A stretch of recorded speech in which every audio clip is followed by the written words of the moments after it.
don't have a, Yeah. that's okay. I'd like to call the August 27th College Place City Council meeting to order. Shall we stand, and Councilman Cleveland will lead us in pledge, and Councilman Bobbitt will have a prayer. I pledge allegiance To the flag of the United States of America and to the republic for which it stands, one nation, under God, indivisible, with liberty and justice for all. We bow our heads. Our kind Father in heaven, we pause now to invite your presence here to guide us as we go about selecting a new mayor. We pray that you will help us as we consider and ponder the interviews. We thank you in Jesus' name. Amen. Amen. You may be seated. Okay. I'm still, folks, having trouble with my eyes, so if I look funny or act funny.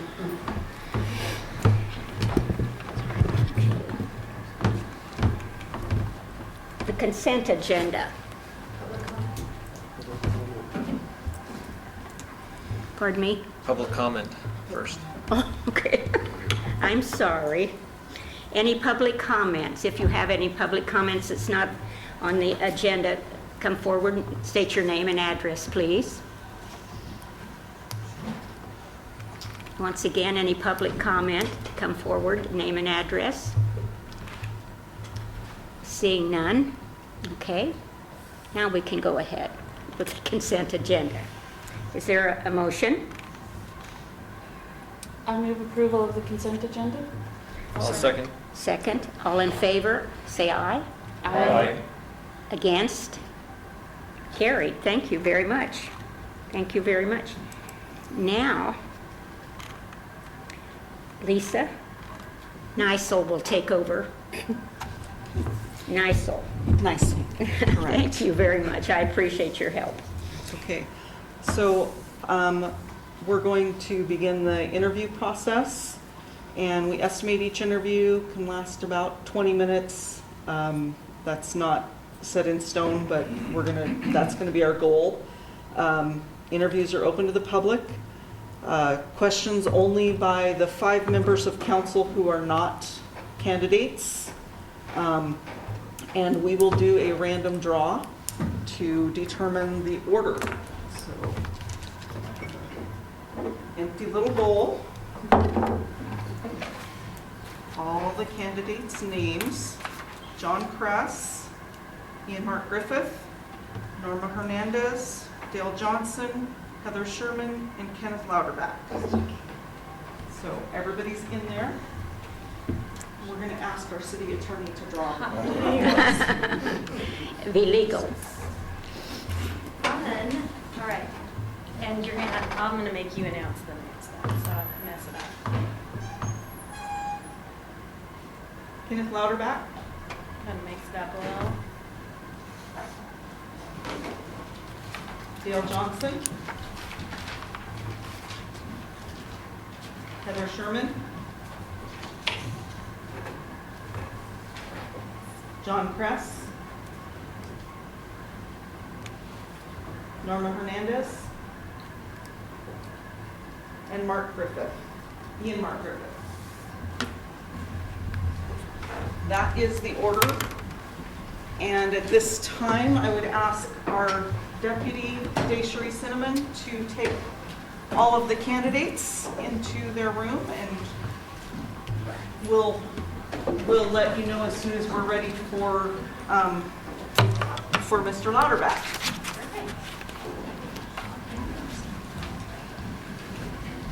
You're not ready now, right? Not quite yet.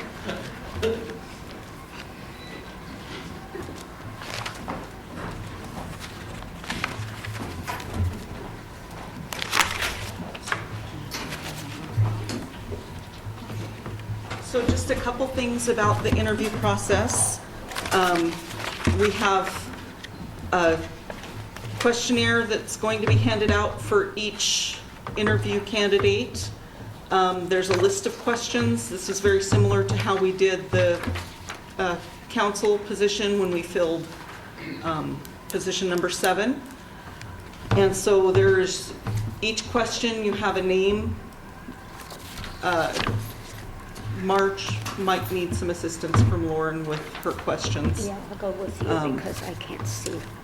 But so you're asked to ask the question. If you should vary from the question, please make note of your variance because you'll need to do the same thing on each interview. So if you don't vary on interview 1, please don't vary on any of the others. So, and then after, yes? What about follow-up questions? How will they do If it? we're like, that didn't quite answer the question, can we ask, or, can we ask a follow-up? You can ask a follow-up as long as if it doesn't vary too far from Yeah. the actual question, if you're just trying to get at the answer. If it varies, then you need to make note of it and ask the same follow-up to everybody. Is just anybody going to be able to ask at will? No, there's an order. It'll start with Mr. Bobbitt, then Mr. Cleveland, then you, then Mr. Peterson, and Ms. Selby. How's that mean? You want to show me? I don't know what's going on. I can't see it.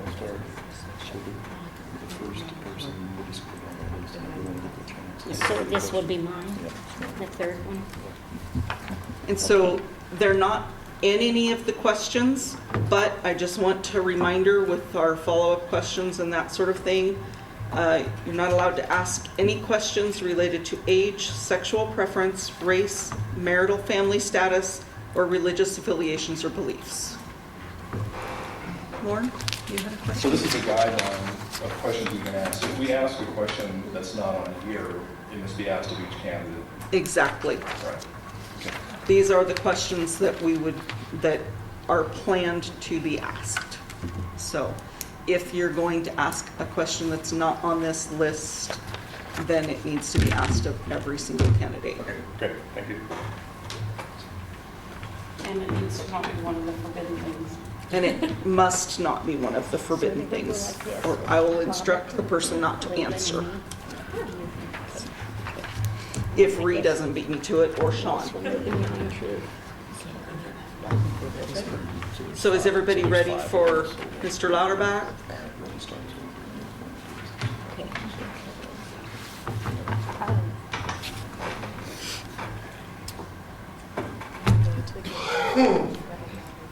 Okay. I can't even see the candidate. My eye is bad.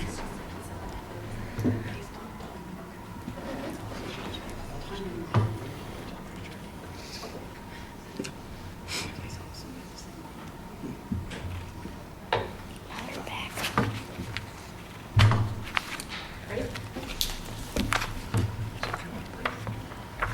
It's gonna be this guy.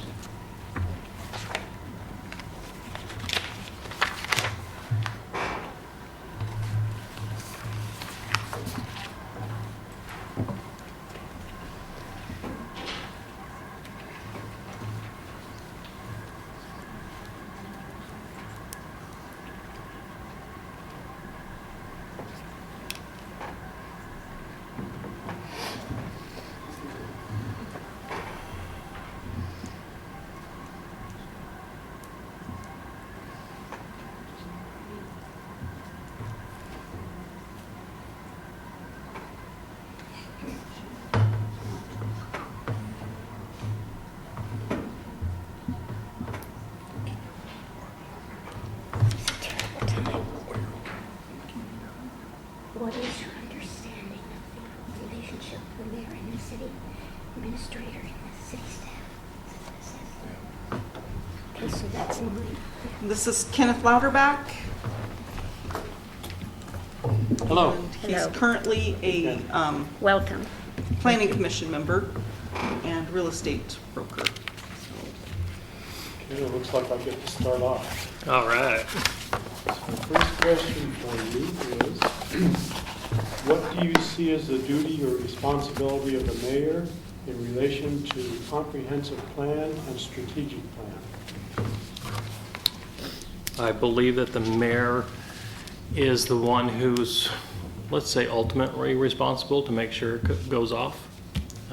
We need to be the one that We'll track the progress, decide what's going on, whether it be right or wrong, and to make the corrections as needed. Hopefully, if you do that regularly and well, you'll need to make minor adjustments instead of major adjustments. Was there more to that question? That's it. Okay. Welcome, Kenneth. Thank you for coming and applying. Thank you. And what is your understanding of the position of mayor as the city's administrative executive? Well, I think the mayor is really the face of the city. I think Speak your up. mayor is the one, need to talk louder? Please. Thank you. I think the mayor is the one who needs to be able to address the public in a decent and orderly manner. So have integrity, decency, and especially honesty. I also think the mayor's primary role in the city is to make this body of people the most efficient they possibly can. I think the mayor's job really does come down to really a big thing, and that's to make sure that whenever there's issues, we research all the issues, we bring you not just what the problems are, but what solutions could possibly be. Your guys' time is important. You're not here all that often, so the mayor needs to make sure that when he is here with you and you're here, you can actually answer the questions and make decisions intelligently because all the information is ready for you. I also think that a mayor needs to be friendly and extremely approachable. I like people, I like talking, so I'll try not to talk too much right now, but I think that is an important part. I think the mayor needs to be open for the staff to come in and say, hey, we've got these issues, can you help us with it? As a manager for many years, I always enjoyed working with my staff to help them do their jobs. Most of the time I learned their jobs enough to where I can at least be an assistant for them. Honestly, even if it only comes down to pushing a broom, I'm the guy that likes to help out. And I think the mayor needs to carry every hat he could possibly take, but not necessarily be a dictator or a ruler. Thank you. Thank you for coming. Thank you.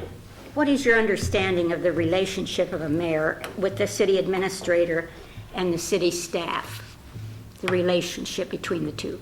Well, I think the city administrator and the mayor are probably let's call them the key focal 2-point people. You need to work directly together. So, and nicely, I've known Mike for a while. I like him a lot. I hope he likes me. So, you know, those two positions are very important. I mean, you're going to go through everything that's necessary to this city. You're going to go through budgets. You're going to go through product. You're going to go through equipment, and you need to be able to work side by side with somebody that you know you can get along with and that you can see eye to eye on. It's important to also know that each of the other person is capable of doing their job without you having to look over their shoulder. I believe the mayor and the staff specifically need to have more of a, let's call it a friendly type of an attitude. I've worked under general managers many years in the automotive industry, and I've always gone to my general managers as a sub-manager underneath them, and I've told them flat out, the general manager's job is one key thing when it comes to staff, and that's to be their biggest advocate and their biggest cheerleader. Everything's great, wonderful, everything. And then you talk with the managers of each department, and it's the managers who make the small adjustments. The mayor's job in this case would be the general manager position. It's the mayor's job to make sure everybody's doing good, but is happy with what they're doing, and that you're not condemning people without knowing all the facts. So, and actually, it's not even the mayor's job as far as I'm concerned. The mayor should be the one that would go to, like I say, to Mike and say, hey, I've seen this. Is that something I should worry about or not? But my job with the staff is to just be their friend, their helper, to help them along. Thank you. Okay. Thanks for coming in. Thanks, Lauren. What is your experience in serving in an upper level management and or supervisory position? I have been a service and parts director at Ford dealerships. I've been at a Hyundai dealership and a Nissan store that way. I've had anywhere from 8 to 28 people under my employment as a managing director for a parts and service group. I have always had to deal with budgets and those things, forecasting, budgeting, staying within the budgets, management of personnel, hiring, firing, that whole thing. Okay. Did I answer the question? Yeah, I think so. Thanks. Okay. Hi, can you give us an example of a time when you set specific expectations and monitored the performance of subordinates? And which guidelines and expectations did you find the most effective? Back as a service manager again, I have had to hire and train staff.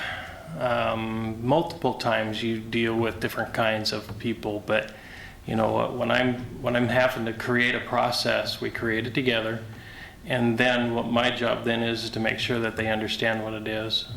I usually, when I deal with that, is I ask the folks how they think things are going, and then I evaluate them kind of in a gentle, prodding manner. So here's an example. I had a dealership that I was at. I had multiple mechanics. They weren't quite following a process, and so about once a week I'd bring them all into my office one at a time, not one right after the other, just periodically. And I'd sit them down and say, okay, this is the process we talked about. You helped develop. Do you think you're following it? And sometimes it'd be yes, and sometimes it'd be no. And then we'd decide how for them to get back into that process again. Okay, thank you.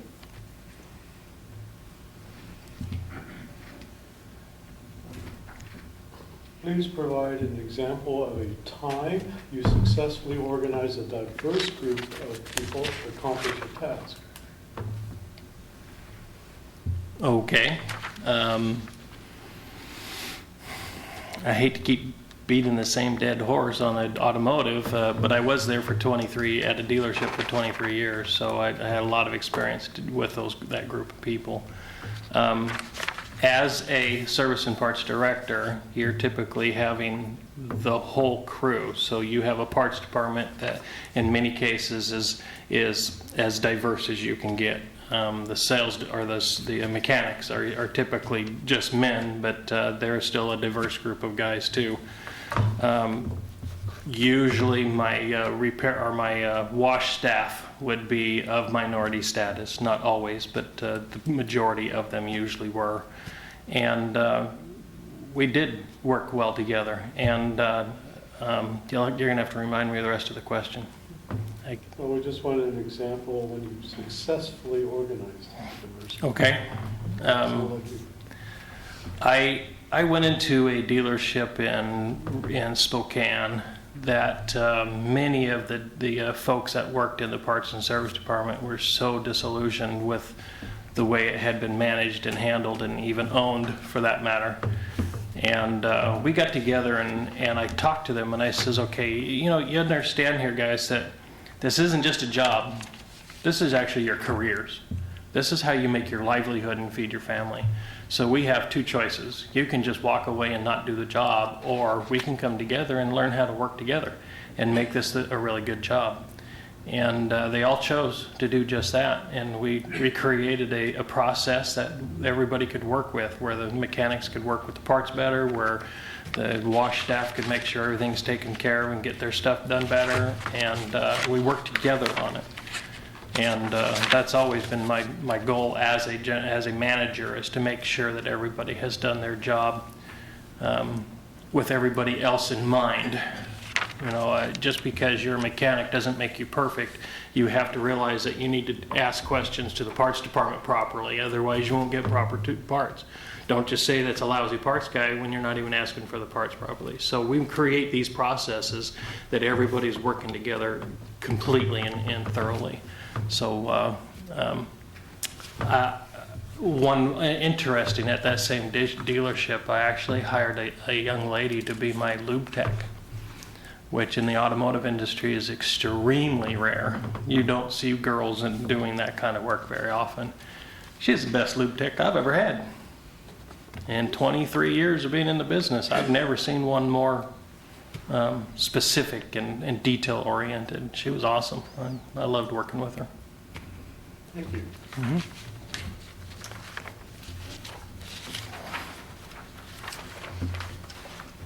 It's a three-parter, it looks like.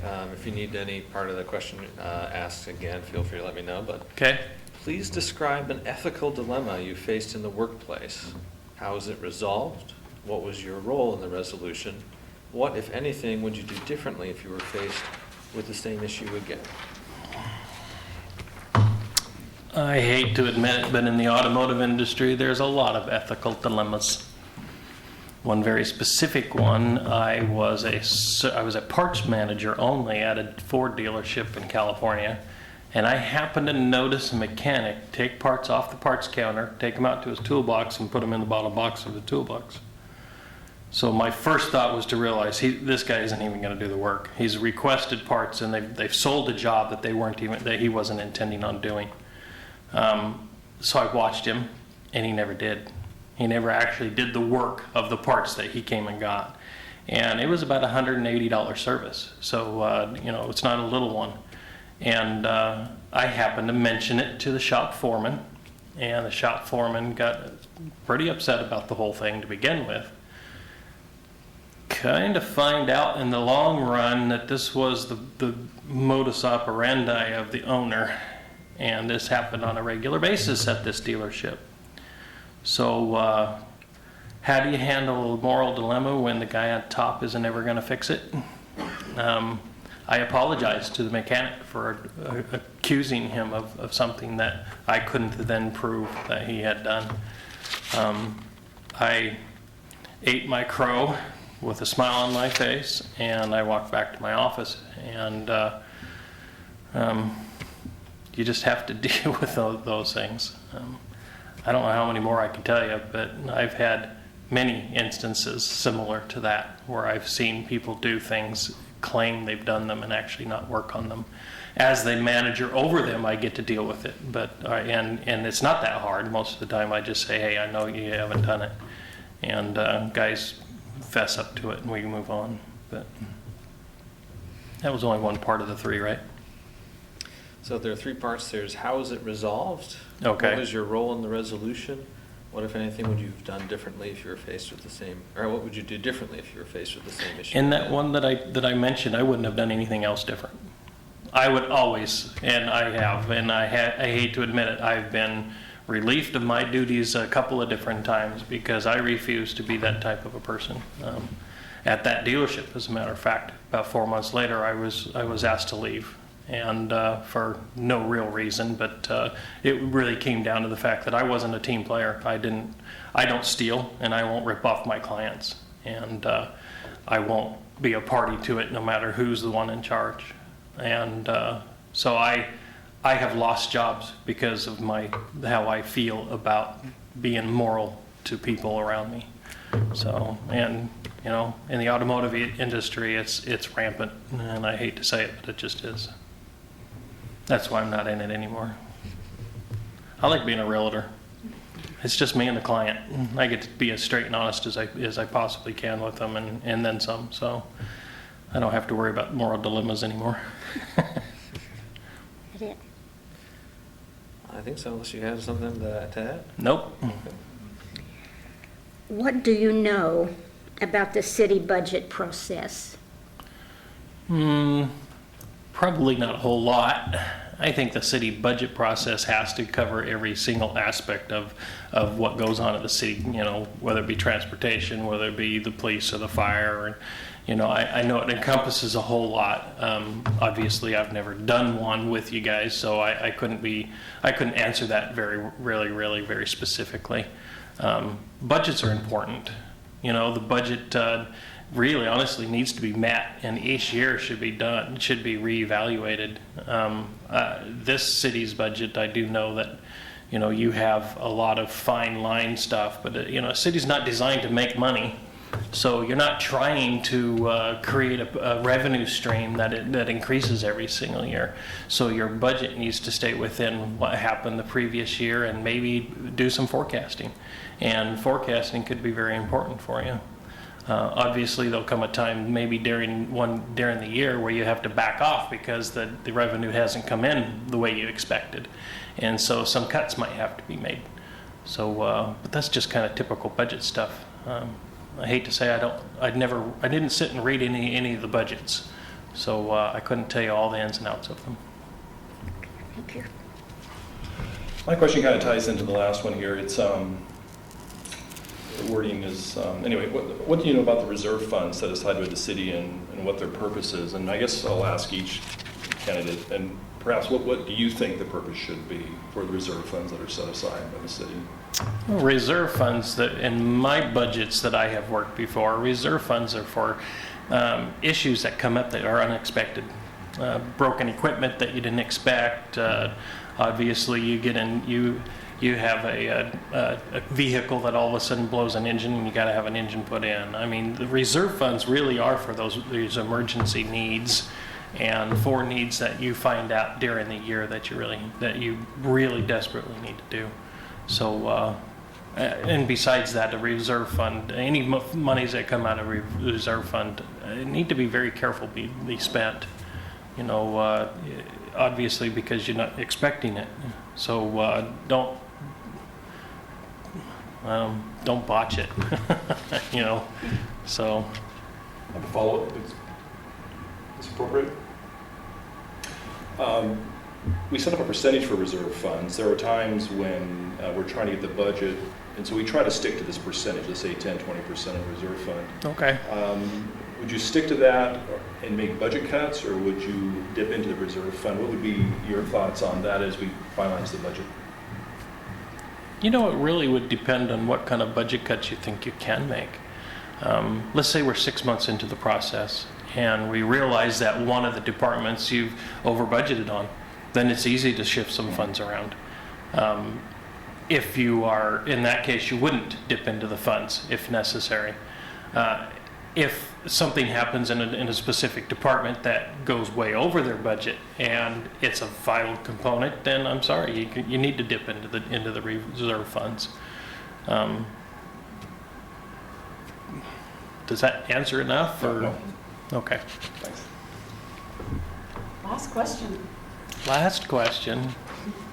The position of the mayor can be a significant time commitment. In addition to regularly scheduled council meetings on 3 Tuesdays a month, the mayor is expected to represent the city at a multitude of meetings and events, both in the evenings and during business hours.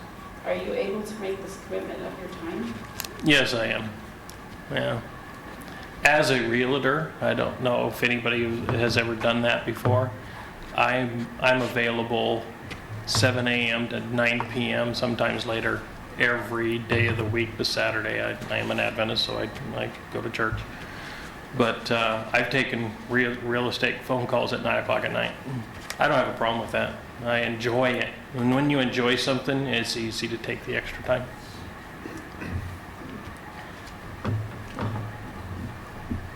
Okay. Do we have You- these, or do they? Do you need something? No? Okay. So you have the option of going back and waiting. You are also welcome to sit in the audience or whatever you would like. Do you think it's appropriate I see what everybody else is doing and they don't get to see mine? That is why we drew randomly. Yeah. So it is up to you what you would prefer to do. Okay. If you guys don't have a word on it one way or the other? No? Your choice. I honestly, I kind of think, to be fair, I shouldn't listen to everybody else's. They didn't listen to mine, so I'll go in the back room.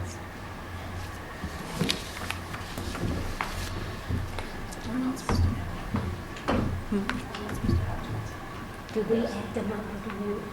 We will just, we will. We just do this circle. Okay.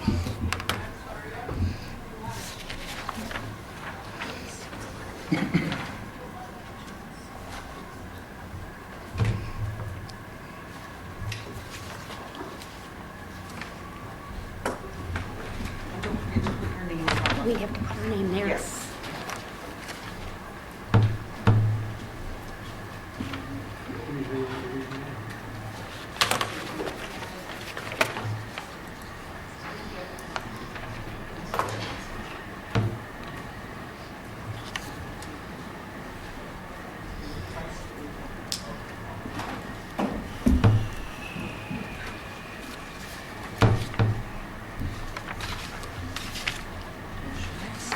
Thank you.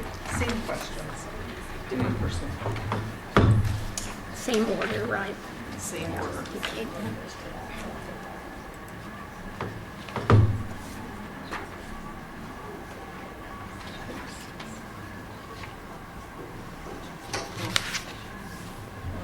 Is that one yours, Lauren? Could be.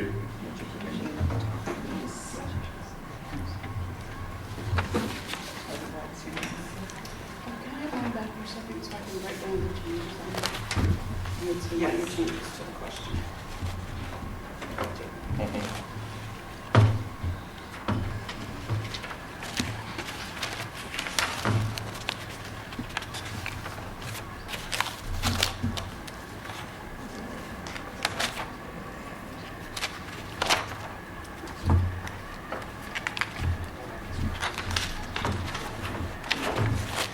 Write that down so I can focus.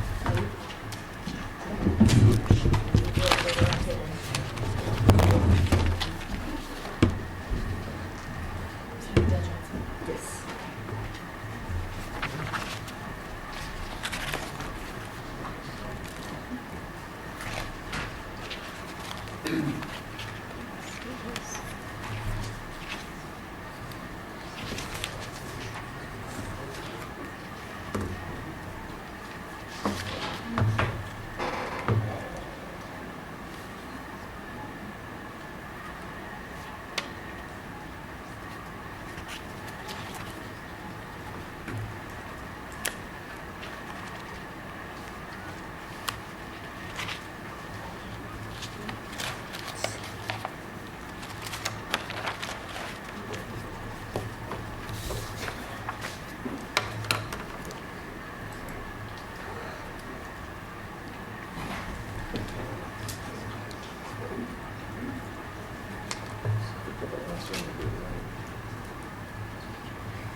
Yeah.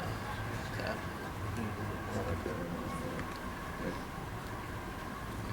Turn that again.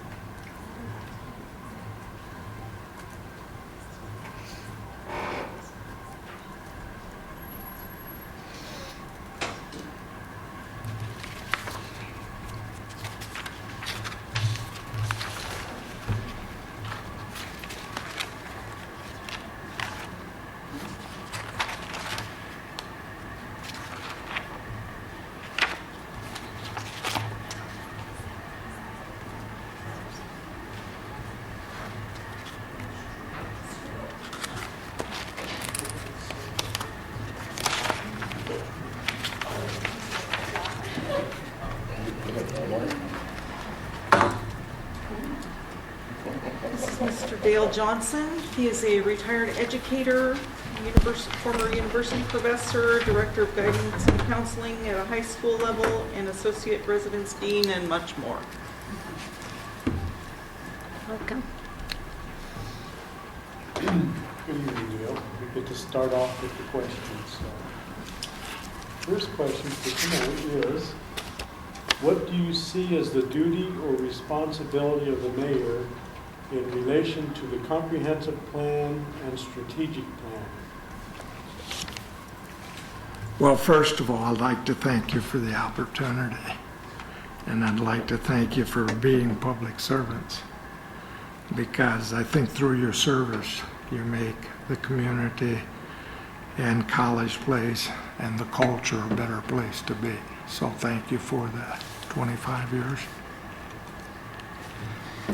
I think one of the things is that when you look at all of your strategic plans, and they're well developed, and that's the most important thing, is that you have your goals and you have your objectives, And then you have your activities, and then you monitor those, and sometimes you have to modify those a little bit, but you have it set up for a 10-year period.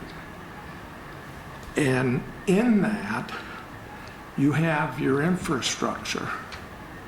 And I've gone through all your minutes from 2019 and most of the minutes from 2017 and 18. And most of your action items are geared towards your strategic plan.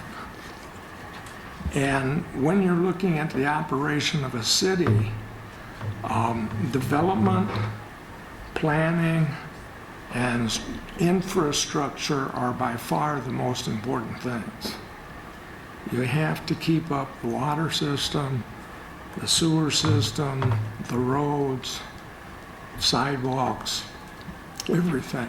So you've done a good job with that, as long as that continues and you follow that. I think one of the things is that the communication, because the population many times doesn't know what's happening. I mean, yes, they do know that they're rebuilding a street on C Street, but what are you going to be doing in 2 years? What are you going to be doing to my street? What are you going to be doing with the water system?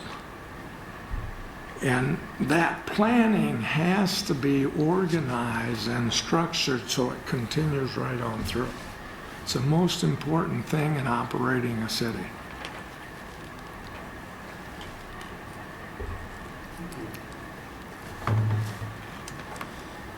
Welcome, thank you for coming and applying. Welcome, thank you for coming and applying. What is your understanding of the position of mayor as the city's administrative executive? And if you need me to repeat the question, let me know. It's a good question. I've had 22 to 25 years of experience in administration. Speak up a little. Much of it in educational administration. It's a little bit difficult to hear you. Could you Speak raise up. your voice a little bit, please? I'm sorry? Could you speak up a little bit, please? It's a little bit hard to hear you. Thank you. Good, thank you. Eat the microphone.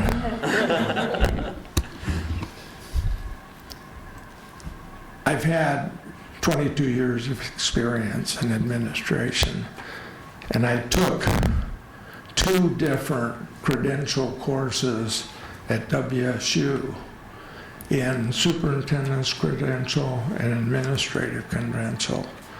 And that is 36 hours of academic work and then 2,200 hours of internship under a mentor who is outstanding to teach you how to be a good administrator. And there's certain basic parts to administration. I've always done evaluations on my administration, and one was a 70-question Likert scale survey, and it was to 80 people, and very strong in personal and interpersonal skills. So a good listener, being fair and helpful, handling sensitive matters in a tactful and diplomatic manner, soliciting and considering input, demonstrating integrity, high moral standards. The overall assessment that I had on personal and interpersonal skills was 4.71 out of 5 point, which 5 point is very strong. So I think it's a combination of, but there's another part to administration. You can be taught administration, and you can be a good administrator, but you're not a good administrator unless you have a good mentor and you have good people that you're working with. When the position was open, I came to the first council meeting, and you have a good group of people. you are a good group of people. You got a good city manager. You've got people in positions. I've worked with 2 of them, one in planning and one in public works on a school board for 10 years. When a person stays at a job at 25 years, they must like the work. Might be very, very difficult. But it's that process of working together and interacting and having common goals and supporting one another. It's very interesting that you people support your directors. Your directors support your people. You people support city manager. City manager supports your people. That's extremely important because no one is excellent by themselves.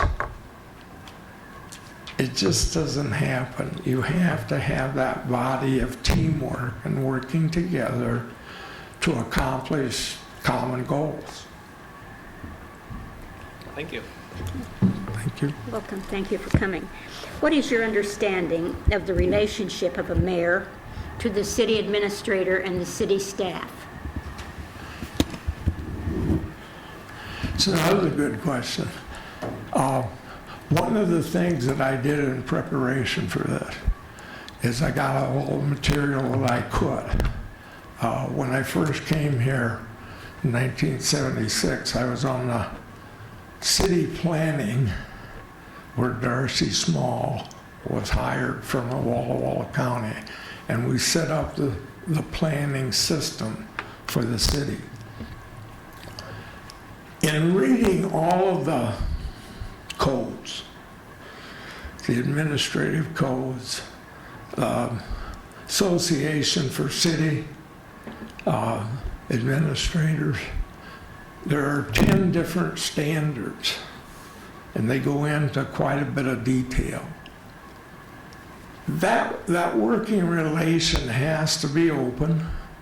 It has to be such that you can talk to one another, ask questions, learn. I've gone through all of the minutes, as I mentioned. I've gone through all the documents that are provided. As I said, I was on the school board, and the documents for the city government are very, very similar to the Washington State School Directors Association manuals and ordinances.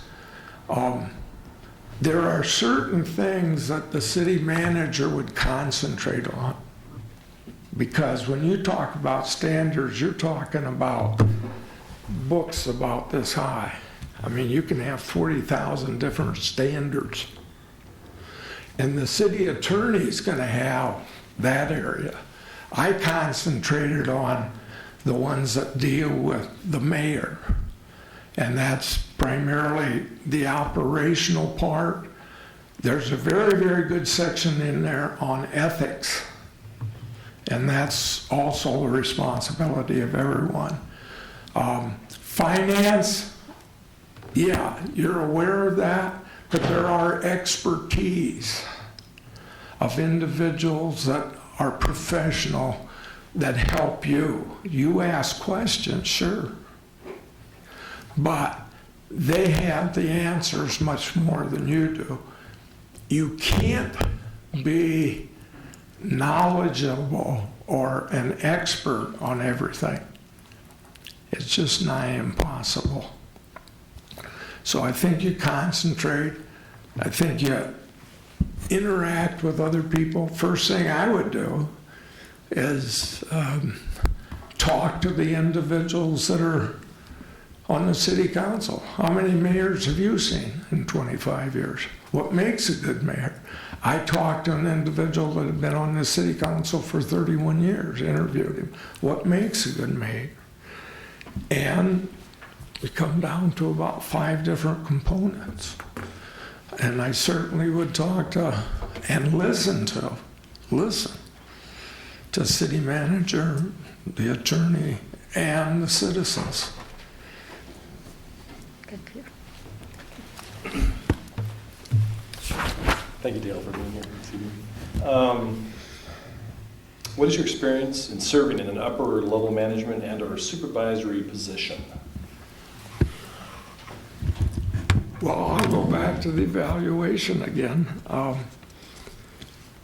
Very strong in leadership, promotes positive climate, deals fairly with people, recognizes achievement and contributions, is regarded by colleagues as a leader, functions effectively as an administrator. Overall assessment of leadership ability was 4.67 out of 5 point. That's over about 80-some people. Technical competence was 439. I won't go through those characteristics. Supervision was 4.60, and that's strong. Facilities and financial management was 4.78.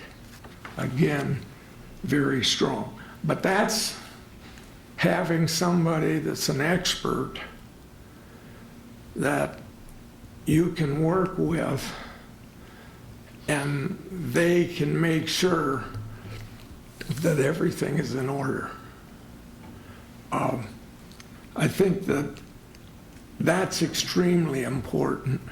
High marks in community relationships, maintains ongoing positive relationships with local community, shows a positive effort to become involved in community activities, maintains ongoing interrelationships with people, positive relationships with state and local officials, is used as a leader for resource person in local and state activities.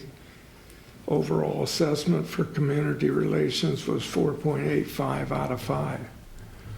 And these skills with mentoring,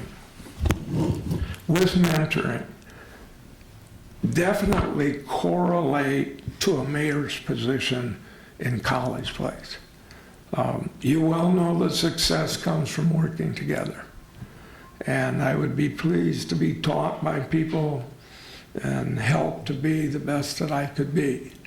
But those components pretty well answer the question in relationship to how I would operate as an administrator and have operated. I've been in elementary school, been in high school, been at college, been in higher education, so forth, at all levels. So I think I can interrelate with almost anyone and listen to and work through. I mentored under an individual that was an outstanding superintendent in Kennewick, and he said the two things that people evaluated him on the most was that he listened to them. Even though sometimes he had to say no, he listened to them. And the second thing he did, that every afternoon, the last thing he did in his office, is he would write out a thank you note to someone in the system, handwritten, and didn't have good handwriting either. But he wrote a thank you note, and that's extremely important, and that people would come in and say, I've worked here for 12 years. First time that anyone's written me a thank you note. So I think it's an expression of gratitude for individuals, because that motivates people to be the best they can be. Thank you. Can you give us an example of a time when you set specific, here, let me get a mic. I'm a long ways from you, Mike. Okay. Can you give us a specific example of a time when you set specific expectations and monitored the performance of subordinates? What guidance and direction did you find most effective?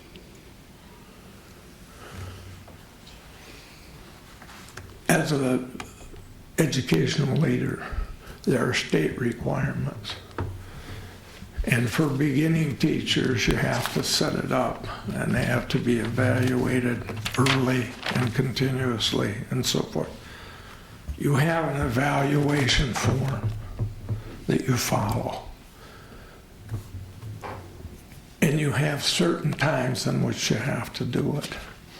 I think one of the first things you have to do is to set a climate that's non-threatening. You know, we're working together. And then in that climate, you do everything you possibly can to make that person successful. You have to make sure that they have the materials, that they have the support, that you usually have another individual teacher that will definitely support them, and you include them into the system. One of the things that I did as both a principal and a superintendent is that I would, if a teacher contacted me ahead of time, might have 25 teachers, I would teach for them for a day. And, you know, emergencies come up. Father's sick and I have to go, and emergencies come up, so you fill in. If you can go into the classroom and do a good job, you don't have to talk to teachers about the importance of teaching. I mean, they know that you know what good teaching is and how important it is, and that you'll do everything you can to support them. I think one of the things that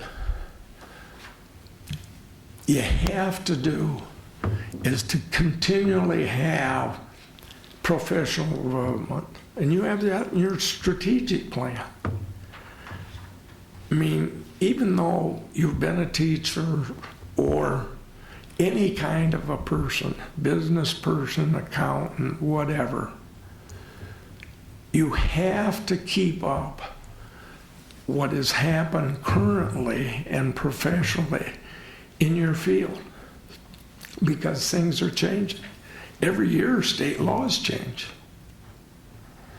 And you have to, in this education, you have to have so many hours of professional development. Almost every profession has that now. We need to go ahead and move on, just because we're 20 minutes into this one and we're only halfway through the questions. So, sorry. What'd she say? Next question. Please provide an example of a time when you successfully organized a diverse group of people to accomplish a task. In education or any profession, you usually are monitored where you have evaluations, 3-year evaluations, 5-year evaluations, whatever. So you have to get your group together. You have to plan that out pretty well on a weekly to monthly basis of these are our objectives and goals, and this is what we have to accomplish. And you have to make sure that you always have meetings pretty well on a monthly basis to make sure that you're accomplishing that.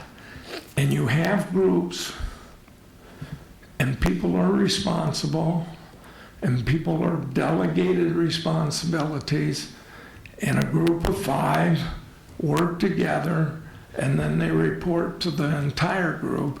Usually you have 1 or 2 people under you that will help put all of this together, because you've got to put a document together of 130 pages or so. So it's the organizational process, and been done many times, of doing an evaluational study on run the institution. And yes, management is very particular, and you have to make sure that you're following that precisely. I'll cut it off. Mr. Cleveland? Please describe an ethical dilemma that you have faced in the workplace. How was it resolved? What was your role in the resolution? What, if anything, would you do differently if you were faced with the same issue again? And let me know if you need me to reread any parts of that. Ethical situations are the toughest ones. Again, state law will not allow you to do certain things. If a teacher comes in and reports, or a student or someone, that there has been misconduct, physical, whatever, as a teacher, you have to report that in 2 days. As an administrator, you have to report that in 2 working days. You have to report that up the chain of command, and that goes to the state office. If you don't do that, they will revoke your license. So there are guidelines that specify how you have to handle it.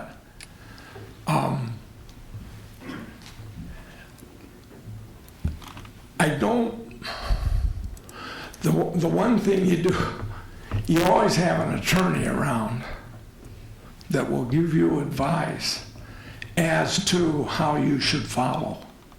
And you listen to them very precisely, and you do that.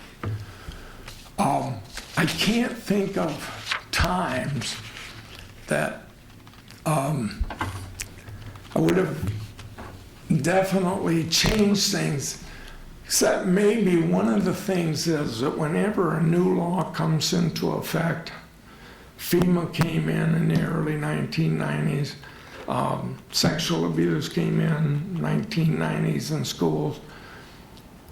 Educate, re-educate people, because individuals had lots of questions. And I think the best thing that we did is we got people from the state office to come out and answer the questions for teachers. And they had all kinds of experiences, and they could answer every question, because, you know, a teacher that had been teaching 35 years and was a first grade teacher, and a little boy wants to sit in her lap, is that okay? Or is that improper?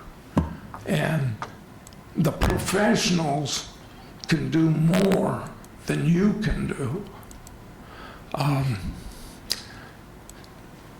You have to follow up on, sometimes there's misappropriation of funds, and you just have to make sure that you're very careful on that and take care of that.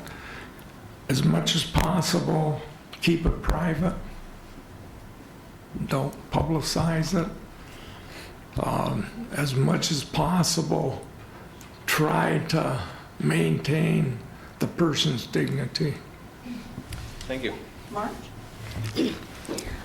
What do you know about the city budget process? Follow it very carefully and plan ahead. One of the things, again, that good organizations do is that they have reserve funds, so that if in any time you have a major problem, you can take those reserve funds and cover it. In school, you have to have a certain percent of your funds, of your annual budget, in reserve funds. The state requires you to do that. You can't transfer funds unless you can transfer one time, but you can't transfer funds unless you take it to the state. You can't take a transportation budget and move it into something else. For example, professional development. So again, there are guidelines that you have to follow for financial management. Does that answer your question, Mark? Yes, thank you. Yeah, I think you partially answered the question that I'm going to ask here. What do you know about the reserve funds set aside by the city? What are their purposes, or how would you view the purpose of the reserve fund for the city?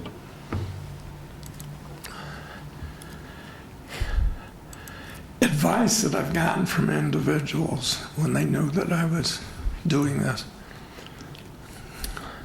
was be careful with funds. We don't mind if you spend funds, but don't be frivolous.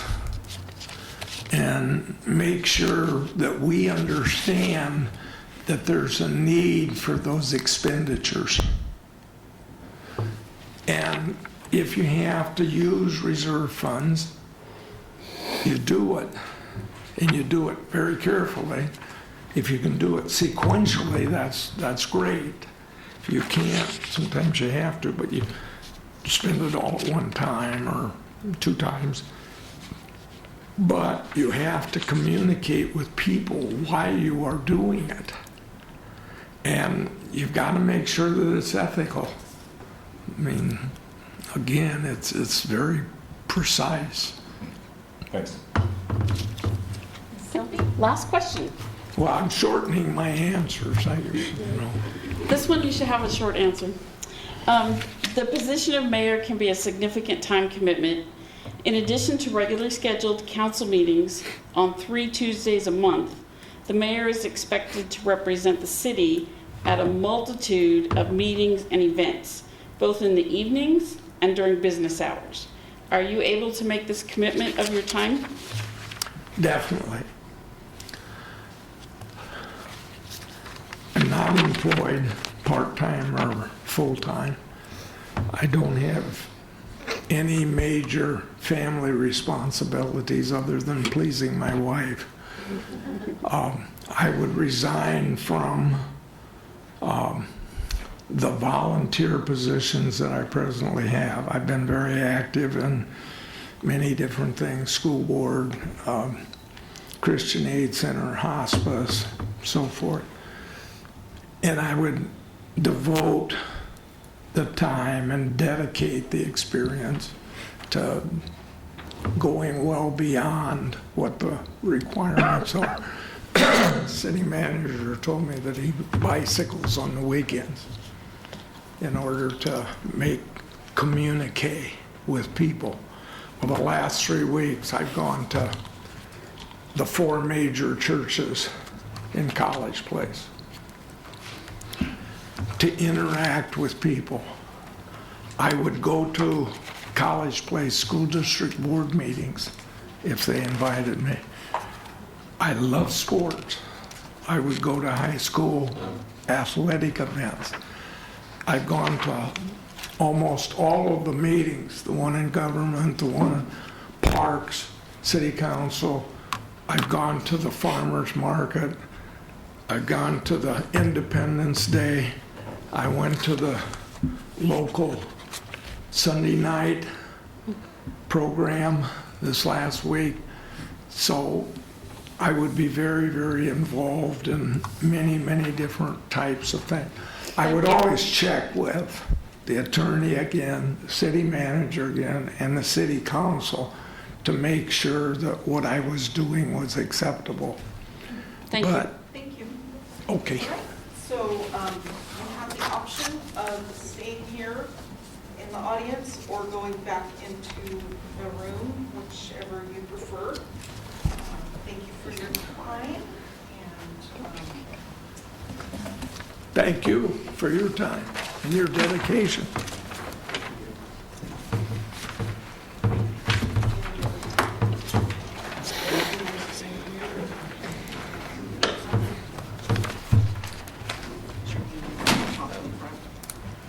My nickname is.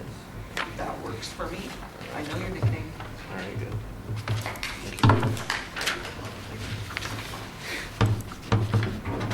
Marge.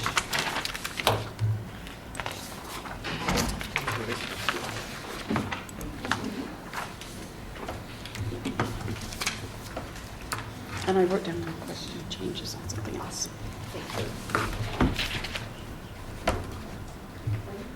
Is everybody ready to move on? Yes. Okay. Back to Ms. Sherman.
Heather Sherman, theater manager of Powerhouse Theater and investment advisor for Buckley Investment Group, and current College Place Council member. I am a current College Place Council. Hi, nice to meet you.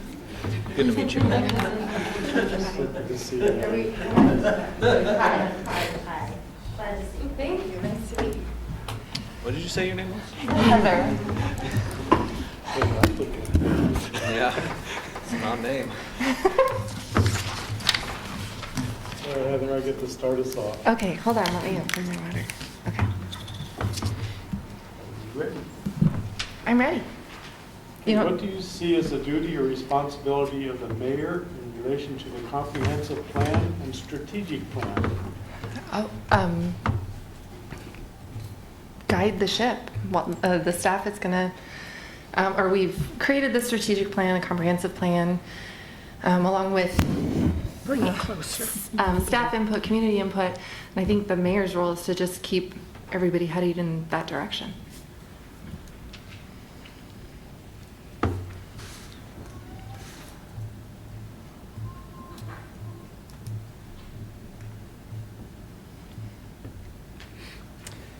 What is your understanding of the position of mayor as the city's administrative executive? Be the CEO of the city, be the face. Could you bring it closer? Oh, Heather? it's We too can't loud, hear you. Marge. We can't hear you. You can't? Is that better? That's better. Kind of echoey. It's very, right here, very echoey. Yeah. Do you want me to start over? Or we Yes, go? yes. So, be the face of the city, the CEO. I'm sorry, now I'm distracted. Can you tell me? What is your understanding of the position of mayor as the city's administrative executive? I feel like that's it. Like, just be the person that is the executive, be the leader, the person who can still be guiding everything according to the strategic plan, answer questions of citizens, of other council members, and just being the lead and a team player. Thank you. What is your understanding, Heather, of the relationship of a mayor to the city administrator and city staff? So be over the city administrator and staff, so work with Mike on his plans and let him do his job, and just be there as a guide to him and the staff as he leads the staff. Good, quick answer. Hi, Heather. Hi. What is your experience in serving in an upper-level management or supervisory position?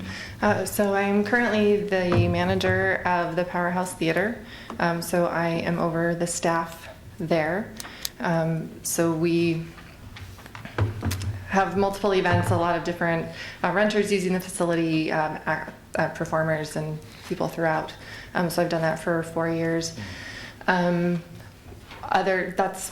my only upper level management. I've done other lower level management in other positions or other companies.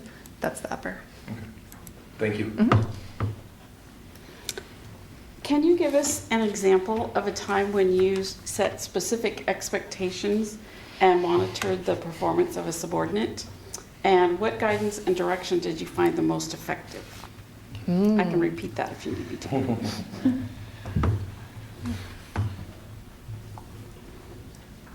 I hate these questions. Yeah. So let's see. Of a subordinate.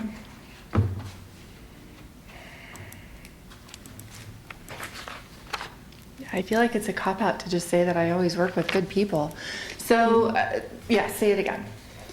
Can you give us an example of a time when you set specific expectations and monitored the performance of subordinates? Okay.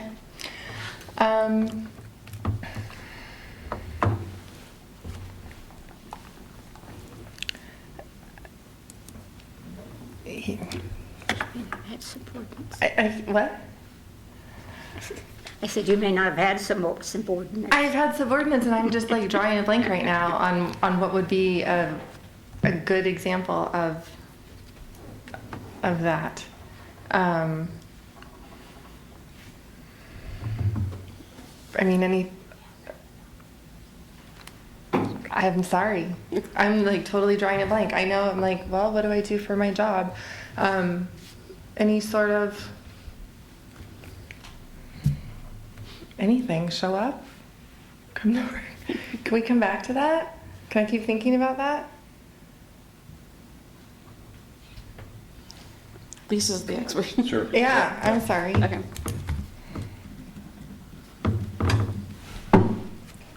Mr. Bobbitt? Waiting for it to finish writing. Okay, please provide an example of a time when you successfully organized a diverse group of people to accomplish a task. Oh, to organize a diverse group of people. I've mostly been part of groups like that.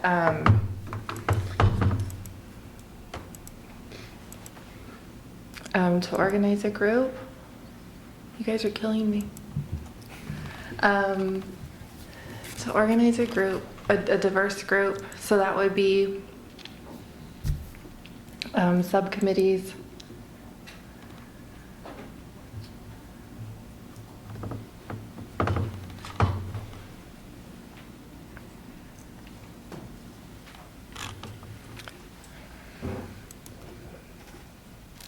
This is really fun.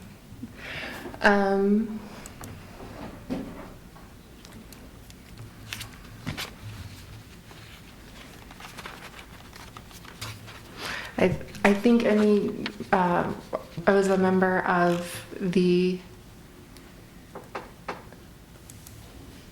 I'm just thinking that's not super diverse. I was a member of the Alumni Association, the Walla Walla University Alumni Association board, and we had to put together, or we would put together committees to work on little projects of either nominating committee, so working with various other alumni, trying to get a wide spectrum of people in the same group in order to get a diverse group of nominees for other board positions coming up. So those would be the only types of things where it's trying to look at all the different people available, make sure you get a wide swath of coverage of age ranges and backgrounds to put something together. That's really the only thing that's coming to mind right now.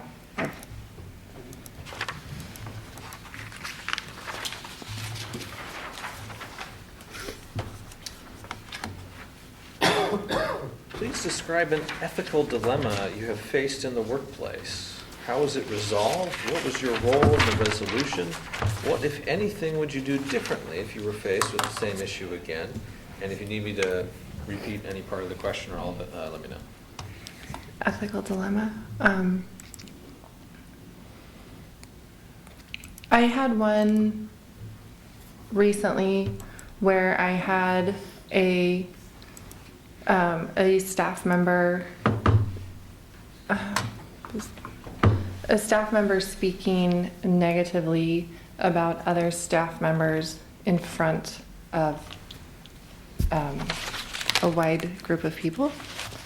I don't know if that's maybe the level of severity that you're thinking of, but to me that was pretty significant over that just not being the right choice of a leader, because the staff member's position was also in leadership. And so taking the time to pull him aside into a private conversation and explain that wasn't acceptable, that it's for his role, for his position, to not be speaking that way of other people, especially in front of others, and to explain that if you want to, that it's not acceptable to say those things if you're not, especially if you're not working to develop the other people. So in other words, like don't be speaking negatively, period, but also separately fix what is wrong and go and have the conversation with the staff who was the subject matter and develop that person, make them better in their role, and basically provide the support. Don't just be complaining about what they're not doing. Go and actually fix it. Thank you. What do you know about the city budget process? A little bit.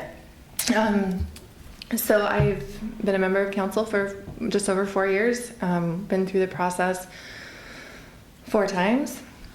And to know that it starts at the staff level with the department managers coming forward with their requests, to council and goes through Mike and Sarah to see what's feasible, but we get the big picture and all of their wants. And then that goes back to our discussion over how does that play into our strategic plan and our goals and revenue limitations, of course. That then goes back to staff for them to make the tweaks, and Mike and Sarah, or the finance director, to look at what we can actually do. I know that it's a several-month process of workshops for us, workshops for the finance committee, a lot of work on the department managers to ask for things that they really need and then be told that, sorry, we can't do everything. And as a council person, trying to get them everything that they need. So I know that it's a several month long process and very enlightening over what people need versus what we can do. Thank you. Mm-hmm. What do you know about the reserve funds set aside by the city and what their purpose is? Or another way of putting this, how you might also view their purpose? So all of the reserve fund, so I know that we have reserve funds in each of the departments, or that the goal was to have, I think, 20% of their revenue set aside in the reserve fund. And I know that we have one for current expense as well, which would then be used for any unforeseen expenses that come up. For instance, I think we spent 40 grand on a piece for a well not too long ago, and so having money available and ready to go for that, and making sure that we can cover our bills, obviously. So having that set up as a specific expense and then being able to use it for grant dollars, matching, whatever. Great. Thank you. Mm-hmm.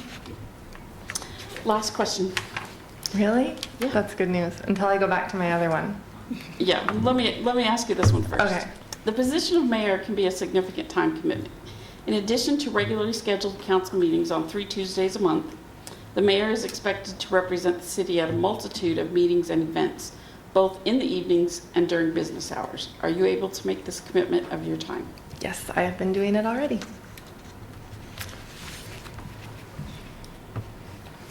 Do you need me to elaborate? Or is No. that- okay, yes. Okay, great. Oh, shoot. But I can read you the question that you Oh, wanted to go back man. to, if that would be helpful. Can you give us an example of a time when you set specific expectations and monitored the performance of subordinates? What guidance and direction did you find most effective?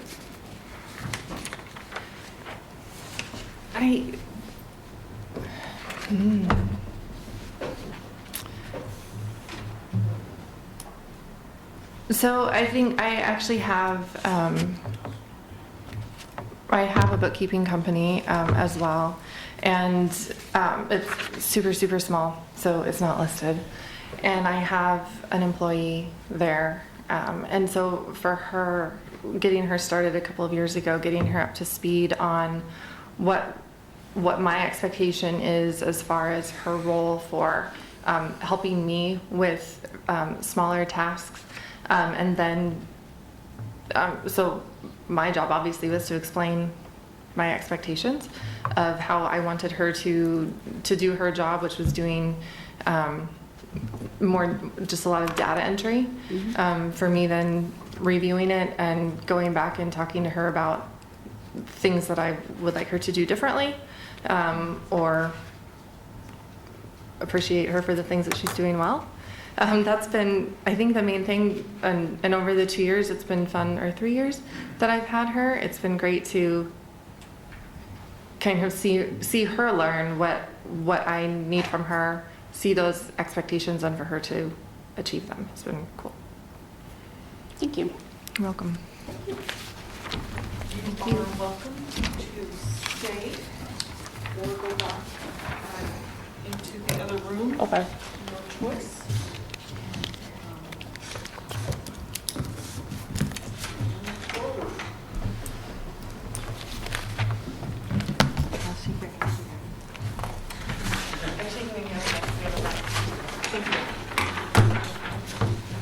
You look great tonight. Thanks. Yes, don't trip, please. Shouldn't shake hands.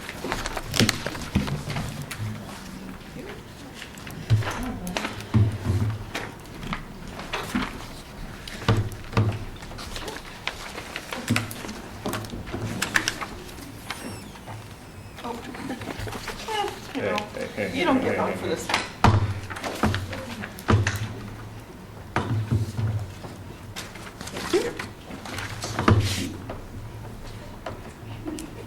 Are you guys ready for Yes. Mr. Press? Yes.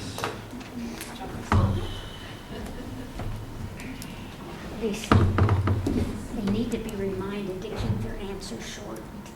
I can't start reminding them now. Okay. Because I didn't at the beginning, Okay, so. thank you. Add it to the list for next time. Yeah.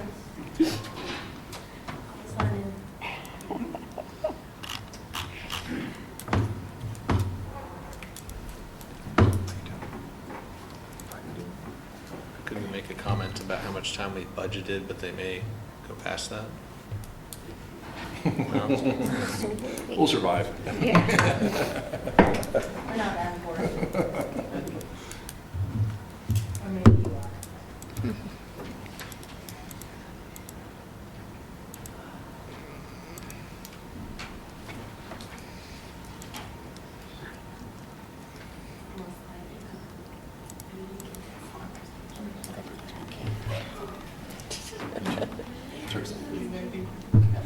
We've gotten spoiled because we haven't had these long meetings for a while.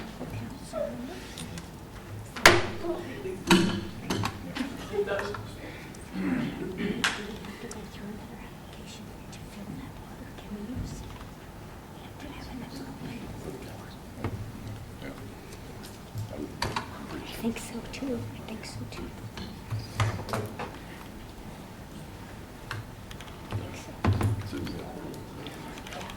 this right. I need to go through it.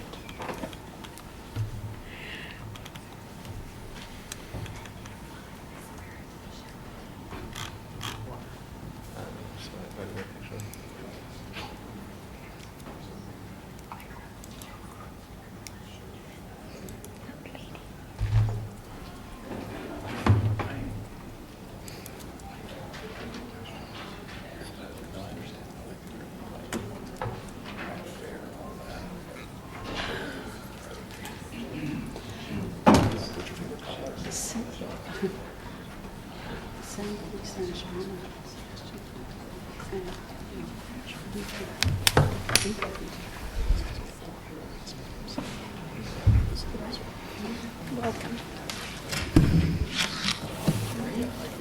Slacking on my job.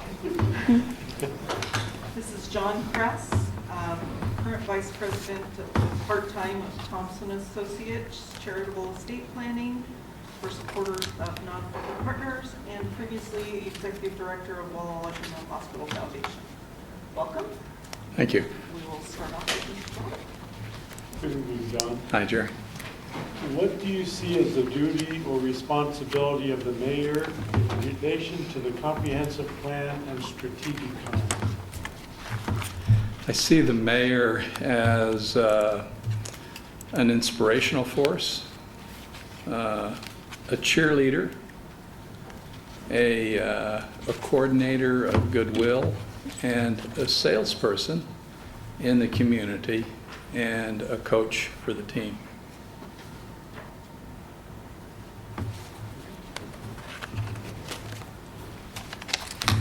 Welcome, thank you for applying and coming here tonight. Thank you. What is your understanding of the position of mayor as the city's administrative executive? I understand the role to be part-time, but significantly influential. It's my understanding that the mayor appoints with the approval of the council, department heads, and works closely with the council, chairing the council, but works closely with the council and the administrative team, with the city manager and with the departments to fulfill the strategic plan of the city, to make things work, to make them work well. Would you pull that microphone closer to you? Thank you. Yes, Thank you. ma'am. Thank you very much. What is your understanding of the relationship of the mayor to the city administrator and city staff?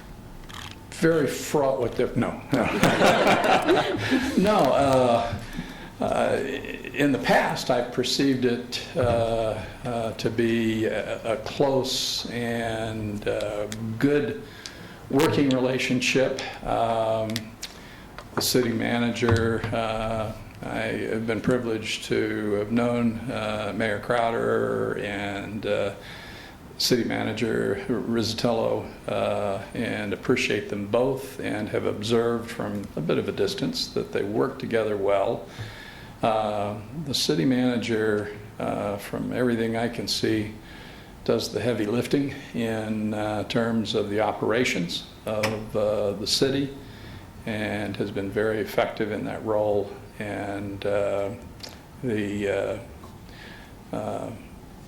mayor supports, guides, listens, and works in works collaboratively with the city manager.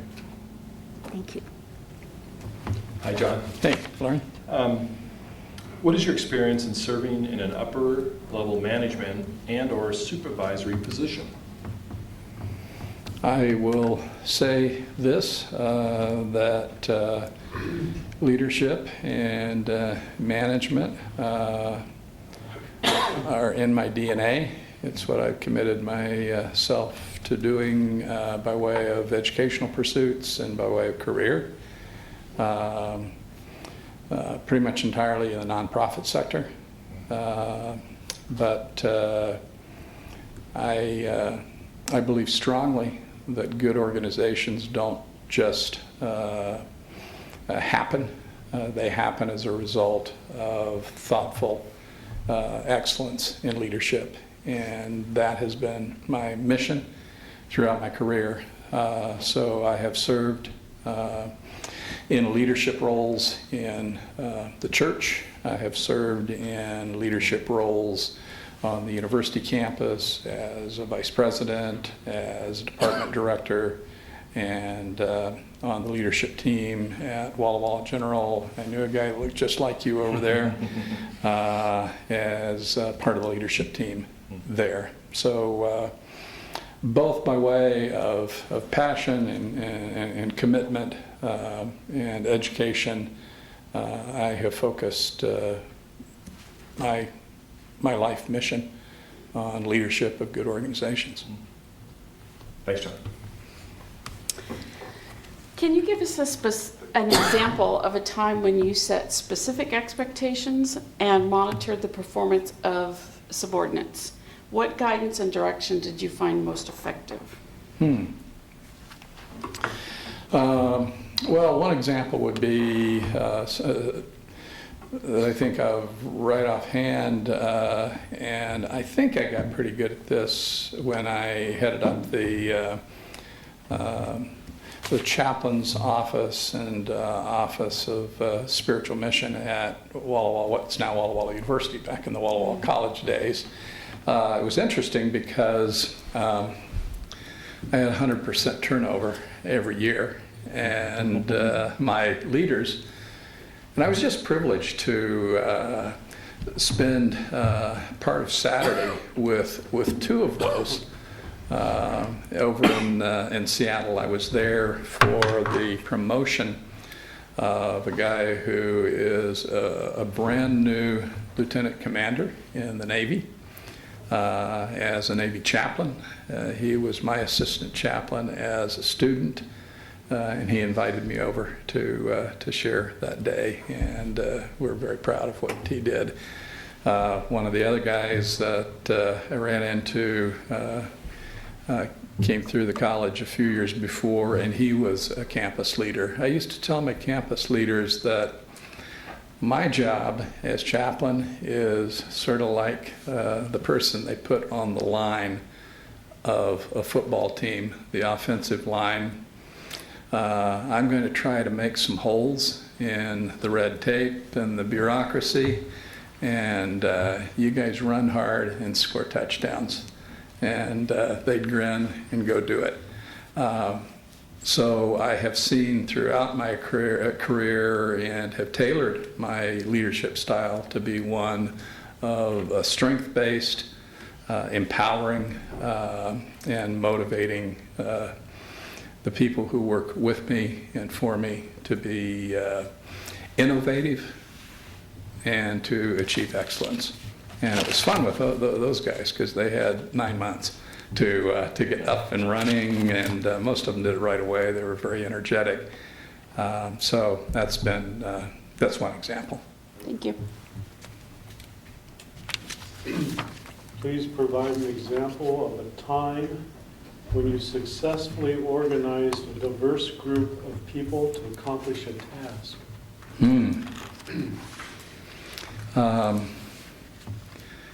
I spent 30 years in an active pastoral career. My first pastorate out of the chute, I was very much a greenhorn, was with a group I couldn't have, if I just crafted them out of Play-Doh, I couldn't have created a more diverse group of people, pretty much in every dimension.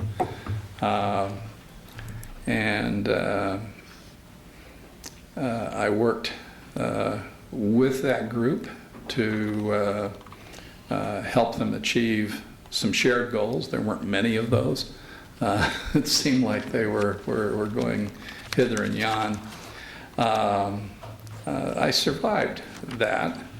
It wasn't my favorite point in my career, but I did learn to listen to diversity of opinion and points of view, and to try to intentionally bring people together on the common ground that they did share. That helped instruct my work, I think, for the rest of my career. When I served for a short period of time as vice president for student life at the university, very diverse team, diverse personalities, had the opportunity during that short tenure to make two good hires of department directors, and they say working on a university campus is like herding cats, and because you've got a lot of bright people with plenty of ideas, and they already know how this whole organization ought to be led to try to harness that and to direct that energy in a way that's purposeful and collaborative. It is a continuing challenge and was a lot of fun. I like challenges, and I like to see people work together and exceed even their own expectations. Mr. Cleveland? Please describe an ethical dilemma you have faced in the workplace. How was it resolved? What was your role in the resolution? What, if anything, would you do differently if you were faced with the same issue again? If you need any part of that repeated, let me know. During that short tenure as VP, I had a department director come to me with concerns and accusations about one of the persons who worked on their team. It was interesting because those concerns and accusations were the same concerns and accusations that I was hearing from a number of members of that person's team directed at the department director.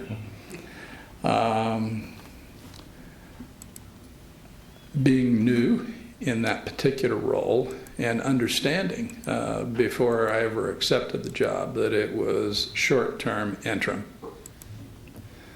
I couldn't just float for that period of time, but I wanted to make sure that we made a decision that was in the long-term best interest of the parties involved and the institution. So I went and sat down with the HR director, and I said, here's my situation. I need your counsel. I relied on someone who was wise, had a lot of experience in HR work. We crafted together a plan that worked. Still to this day, I'm not sure exactly how it worked. It took, especially on the part of the associate, it took a little bit of swallowing a poison pill, but I said we're going to address each of these concerns. We're going to do so in an appropriate way from a human resources standpoint. And in addressing those, you don't have to admit, yes, I've done all of these things that I've been accused of, but we're going to address them appropriately in the correct forum. Those two people ended up working together. The supervisor wanted to fire this associate, and both finished their careers. One's still working in another university now, and pretty proud of the way that we handled that situation. It wouldn't have been as good had I not relied on some expert counsel and taken the appropriate steps that we outlined together. So I'm grateful for the HR director, and it worked. Thank you. Welcome.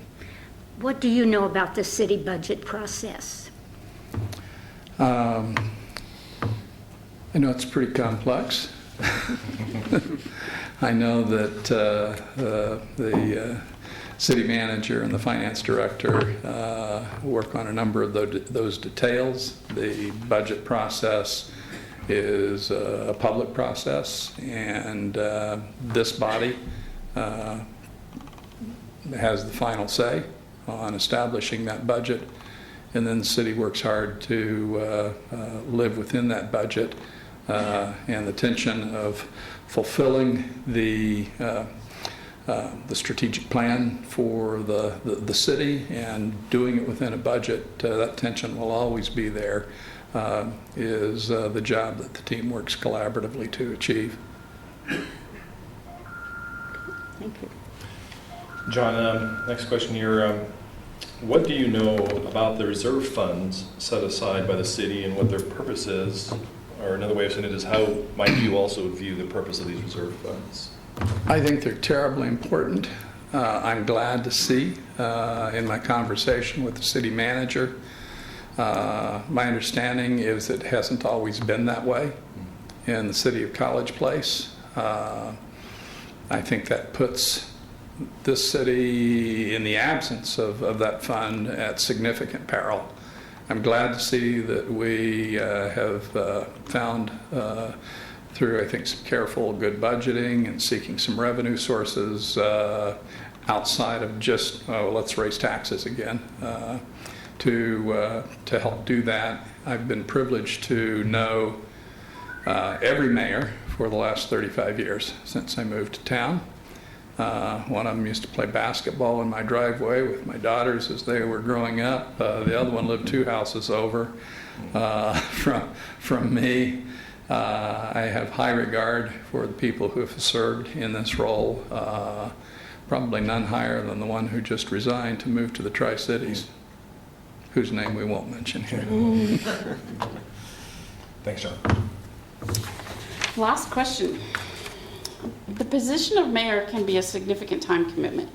In addition to regularly scheduled council meetings on 3 Tuesdays a month, the mayor is expected to represent the city at a multitude of meetings and events, both in the evenings and during business hours. Are you able to make this commitment of your time?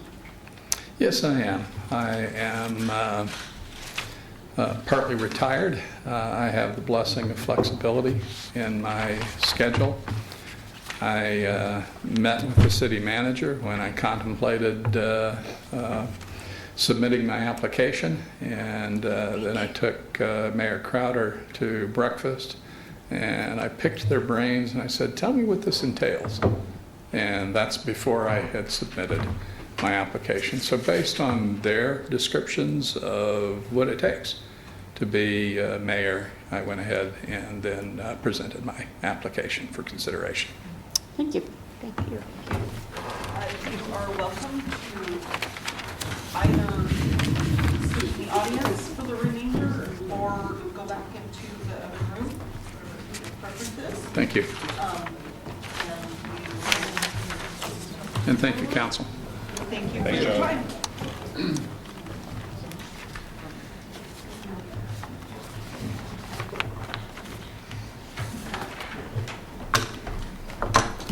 Time for a break. Yeah. Can we take a short break before the next Do we candidate? need another break? Another break? Another break? A break, sorry. I'm inclined to move I was forward. waiting, I was waiting. I missed the first I want to go forward too. Yeah. All right, so we will take a short break. It is 8:43, 5 minutes. Serve us dinner. 5 minutes. Good exercise. Back So it's 8:50. We're going to bring Ms. Hernandez in.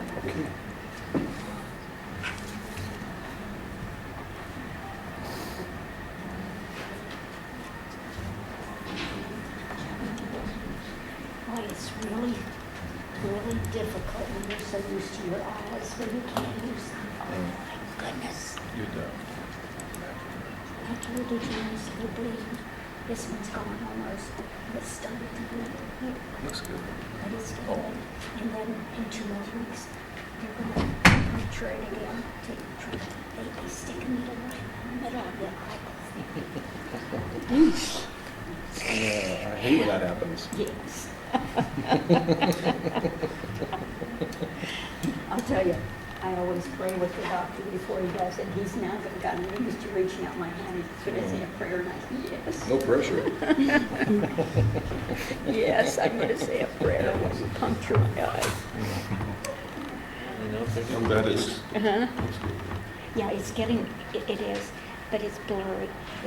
It's, this one's totally bleeding, but this one's got a space in it. It's bleeding macular degeneration. Yeah. So, but he thinks he can. So this is Norma Hernandez, Executive Vice President of Blue Mountain Credit Union and current College Place Council member. Good evening. Good evening. Good to meet you. Pull the mic up close. Good, thank you. Thank you. So your first question is, what do you see as the duty or responsibility of the mayor in relation to the comprehensive plan and strategic plan? So the comprehensive plan and strategic plan has already been established and been approved. Can you hear me, Marge? Do I need to get closer? Is this Thank okay? you. Thank Okay. So the mayor's responsibility is to make sure it's followed through. It's not the mayor's job to get it done, but just to make sure that it's getting done by the appropriate staff and that it's being followed as the council had agreed upon. And if anything comes up, it's the mayor's job to provide guidance if changes need to be made. But it's not the mayor's job to do it.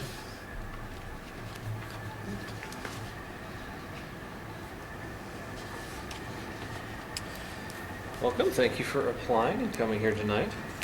Thank you. What is your understanding of the position of mayor as the city's administrative executive? My understanding is the most important role as the mayor is to support the staff and then also be reporting or part of the city council to make sure that what the city council has established and approved is getting done by the staff. It's also the mayor's job is responsible for ensuring that the communication between all the departments, all the staff to the city council and as well as the citizens is being done correctly with transparency and on time. Thank you. What is your understanding of the relationship of the mayor to the city administrator and city staff? Okay.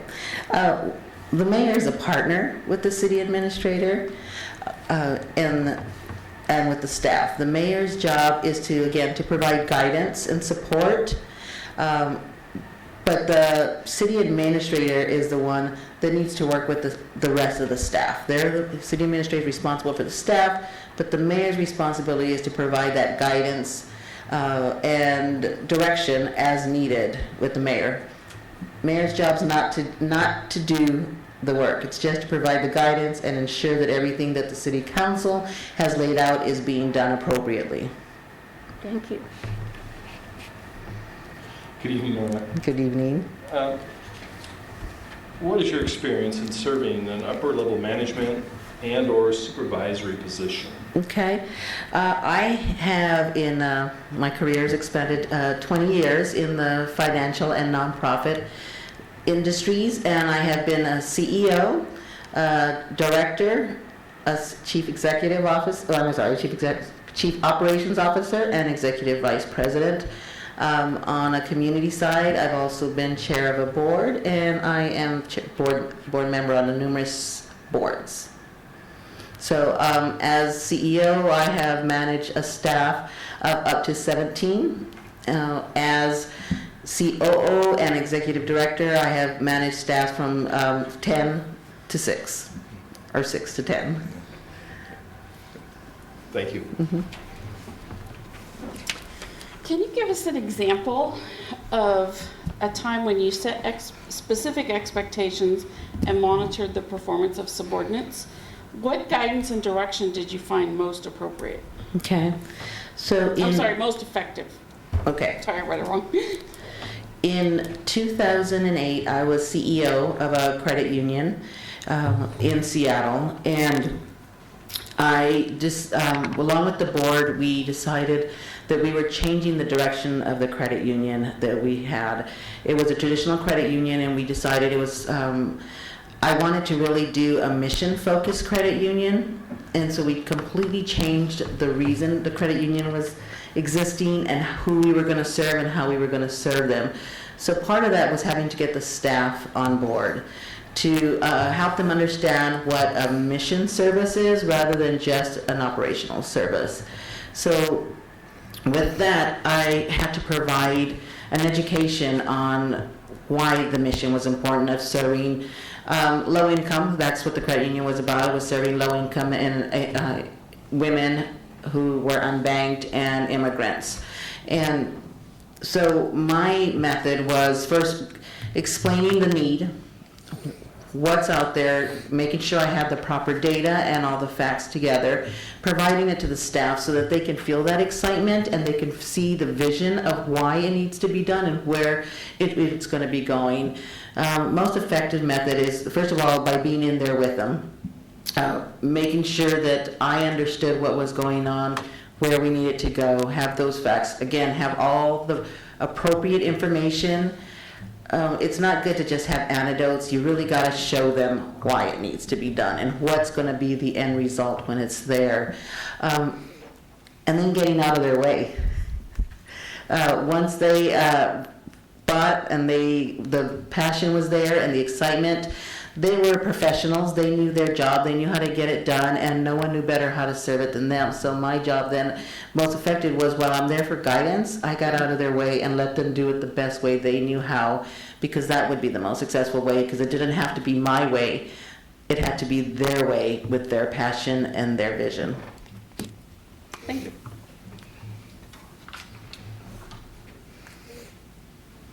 Please provide an example of a time when you successfully organized a diverse group of people to accomplish a task. Well, it's going to go back to that same that same time. So when I had the credit union, it was primarily served the railroad workers, and it had traditionally been that way. Anybody who knows credit unions know that they were started for certain specific demographic groups. When I wanted to change the mission and the direction of this credit union, I had to bring in a more diverse type of staffing, so people who spoke different languages.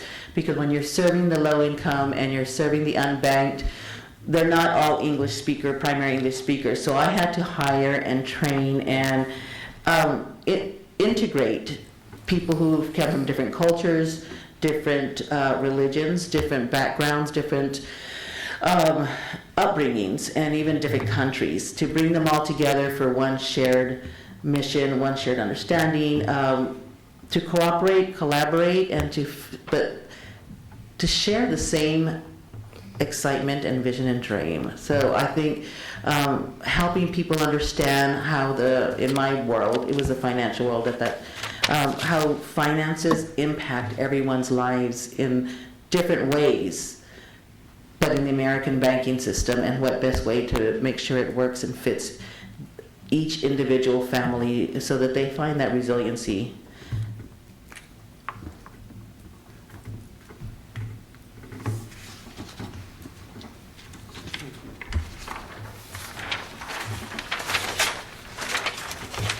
Could you please describe an ethical dilemma you faced in the workplace? How was it resolved? What was your role in the resolution? What, if anything, would you do differently if you were faced with the same issue again? And if you need me to repeat any of that, let me know. So an ethical dilemma, I think the most challenging one I faced was when I worked for a company where the executive director was not truly qualified for their role. While they had the want to do it, they truly did not have the understanding nor the experience and the vision of what needed to be done. And while I truly enjoyed that person and personally liked them, they were not doing right by the organization or the staff. And while I couldn't sit by and just let it happen. I had to speak up and bring it to the attention of the board that the person in charge just was not doing right by the employees or the members. Again, it was a credit union at that time. And so I after hemming and hawing and speaking with my husband and spending some time in prayer of how to approach this, I had to do honest feedback and go to the directors and tell them what's going on, that there was errors being made, decisions were being made, uneducated decisions were being made, and then patches of fixes were having to be done under the premise of, well, we just have to kind of shift a little bit because it didn't turn out as planned, but it was a poor decision in the first place. And so I had to do it honestly, and while I did not want to hurt her, because again, I liked her very much, it was doing nobody a favor, including her, allowing her to take the staff and the company in a direction that it should not have been going, and it was just slowing down the progress for everybody. And so my resolution was to have an honest conversation with the people who needed to know, and let them know that she was not doing it out of malice or spite, and she had great intentions, but she was just truly not in the position or capable of doing what they hired her to do. Thank you. What do you know about the city budget process? Well, being on the city council, currently I do understand how, I wasn't part of creating the current budget, so I had to learn about that, but I understand that not unlike regular businesses, the budget process is the different departments provide the city administrator and the council with their needs, their wishes. The wish list and then the must list. And so we allow the leaders of the different departments to provide what they need from a budget. And then the city council's responsibility is to actually look at that budget and make sure that it's fiscally responsible and it's something that our revenue can absorb and that the needs are true. And then it's approved by the city council, but it's also monitored regularly to make sure that budgets are being kept as needed, or if there's things that unexpected expenses from the budgets coming in, again, that we're aware of it and need to approve that the expenditures that were not planned. But you got to trust your department heads to tell you what they need each year. Thank you. What do you know about the reserve funds set aside by the city and what their purpose is? Or another way of looking at it, how would you perhaps view the purpose of the reserve fund? So we reserve funds in this case the city, but it's in any business, is there for the unexpected expenses. There's always going to be something that's unexpected, and that includes unbudgeted items and then totally unexpected events. So the reserve fund is always there to provide protection to the city and its taxpayers to ensure that any expenses that come up don't put them in a poor financial position. Thank you. Last question. Oh. The position of mayor can be a significant time commitment. In addition to regularly scheduled council meetings on 3 Tuesdays a month, the mayor is expected to represent the city at a multitude of meetings and events, both in the evenings and during business hours. Are you able to make this commitment of your time? Absolutely, I am. And I have been. As not just a citizen prior to becoming a city council member, because I did attend community events, but as a council member, I currently do commit my time to make sure that the city is represented and that our community, our neighbors get to know the people who are help leading the place that they live and they call home. Thank you. You are welcome to All right. join the audience. I'm going to take the water if that's okay. Thank you. Thank you. Thank you.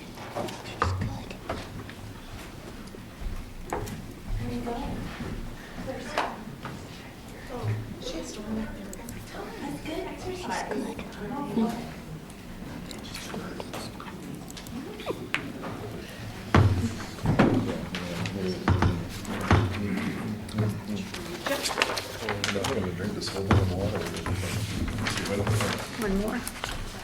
more.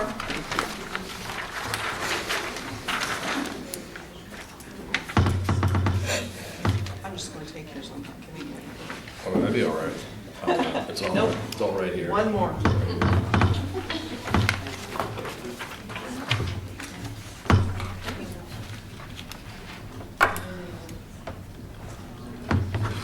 Are you guys ready? Yes. Yep. Mr. Griffith? Mine are like, Not gonna happen. You have to read them. There were 30, so I have to read the 30. Sing with me. I can't. Yeah, well, It's too to late. make it that's why the it's That's my same. excuse. written out. Yep.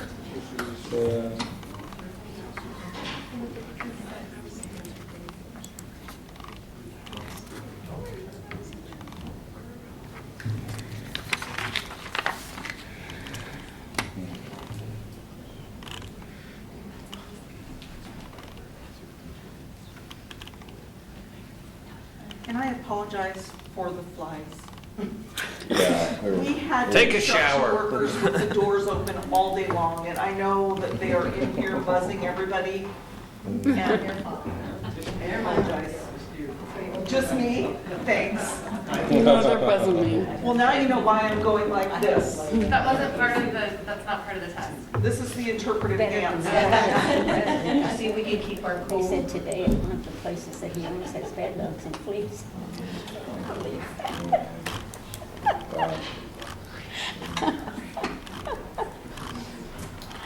My goodness. Ian Mark Griffith, student, summer office worker at Camp Idahaven, and announcer on Positive Life Radio. Thank you. Radio. Now, I don't know if you guys are allowed to take handouts or not. Is that against some form of policy? Yeah. Okay. Your documents were submitted, Okay, so, sorry. good. I'm just clarifying. Okay, Mark, I get to give the first question. What do you see as the duty or responsibility of the mayor in relation to the comprehensive plan and strategic plan? Well, I was looking into different forms of, I guess, governments and cities, and I guess with this one and the way the council works is to be kind of the head of what happens in here, and anything else going through the strategic plan. Just leading out in certain economic commissions, kind of heading up the different ideas and such.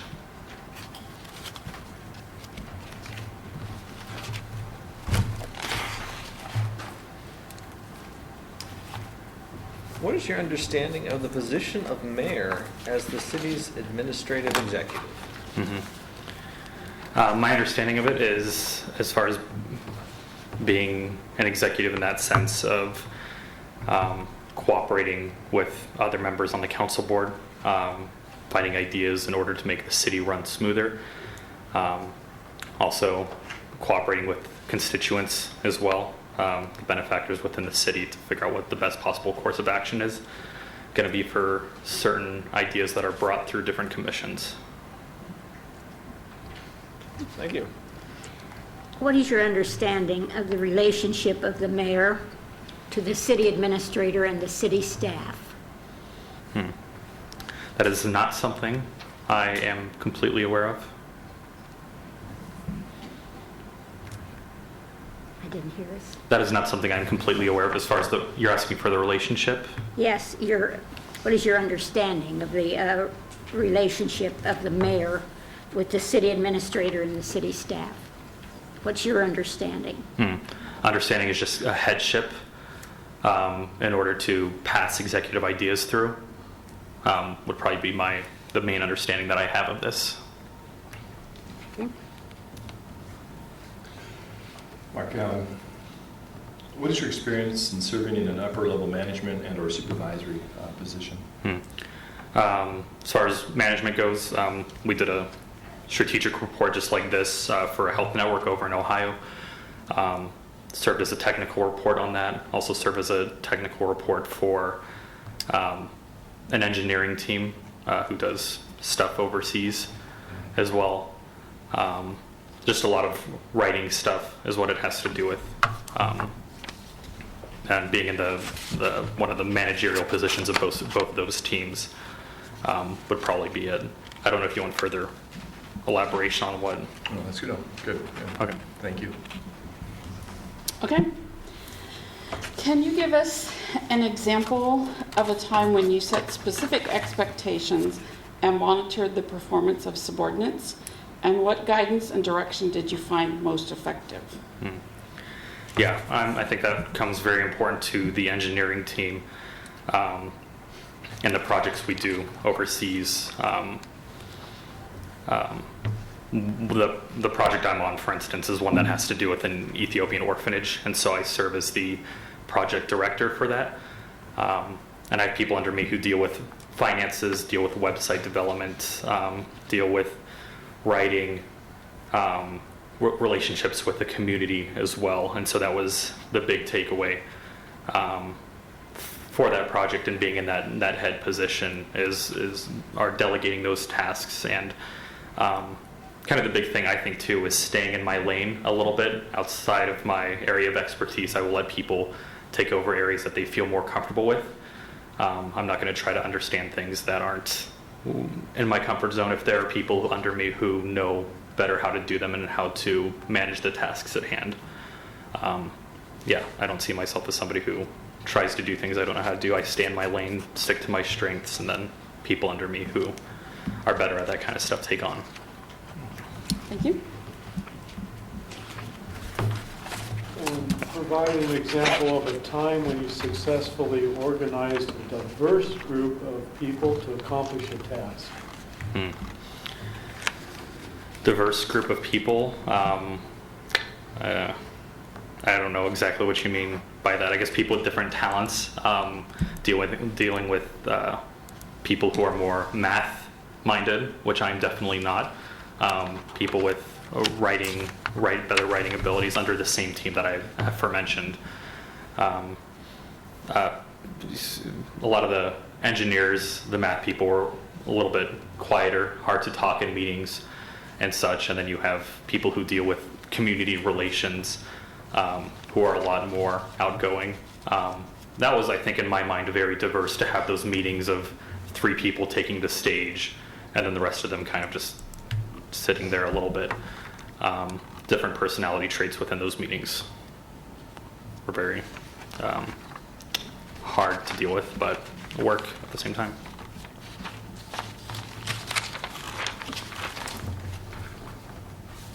Could you please describe an ethical dilemma you have faced in the workplace? How was it resolved? What was your role in the resolution? What, if anything, would you do differently if you were faced with the same issue again? And if you need me to repeat any of that, let me know. I think a couple years ago, as far as an ethical dilemma, was somebody was using funds within the area I was working personally, which obviously you should not be doing. And so I handled that situation. I was not a leader at the time, but it was in my workplace, as you said. And I approached them about it first to understand that I wasn't just misunderstanding what was happening. And when it was clarified, I went to upper management and talked with them about what was happening. Because I saw that, especially with the organization we were working with, was against our mission, against our purpose as far as what we were serving.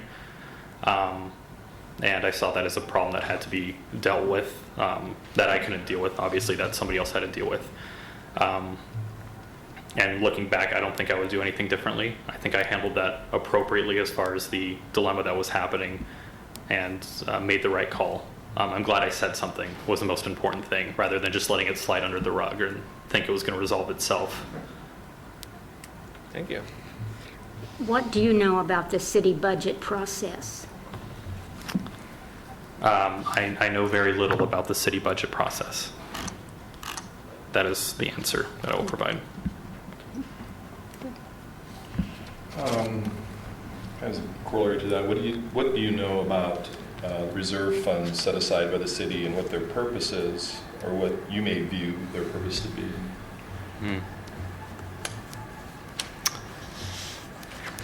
Little to nothing on that one as well. Understand. Thank you. Last question. The position of mayor can be a significant time commitment.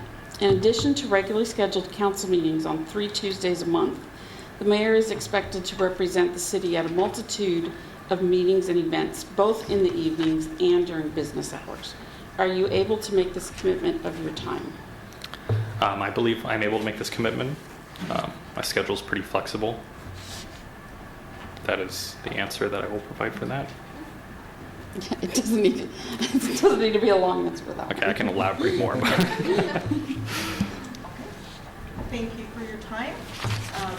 You're welcome to sit in the audience for the next few moments. We are getting ready to wrap up here, and we'll go into an executive session. Give just a couple minutes to wrap up paperwork, and then we'll go into executive session. It'll be approximately 30 minutes. Everybody's welcome to wait. We'll ask everyone to leave. Wait in the hallway, lobby, wherever outside. Take a walk. We'll reconvene. It is 9:17, so we'll reconvene at 9:45. Sorry, let me do time. So, approximately 9:45. Sound good? Okay. So we're going to exit.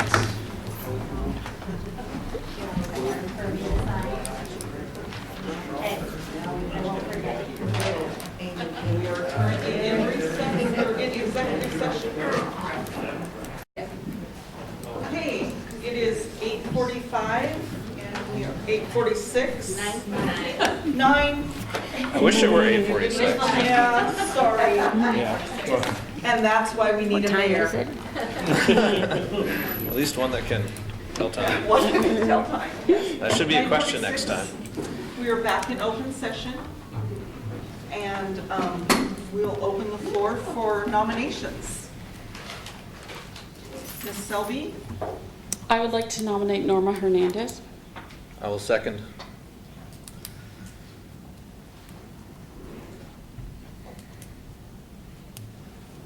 Are there any other nominations?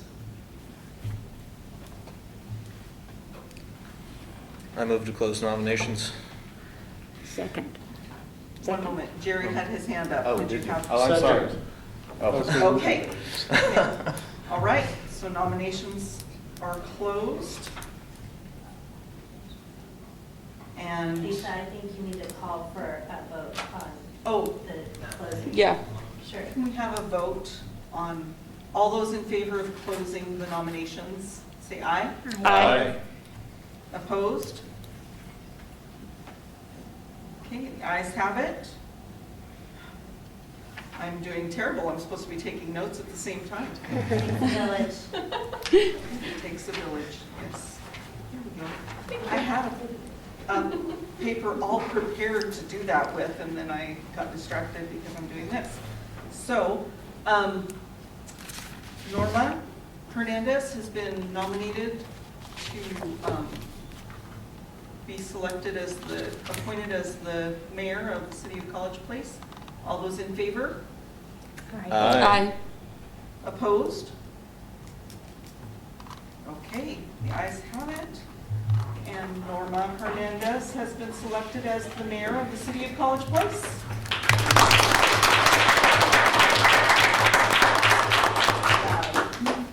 Norma, do you want to come forward and we will swear you in? Oh my goodness. You're not getting away. I make a very brief statement. Yes.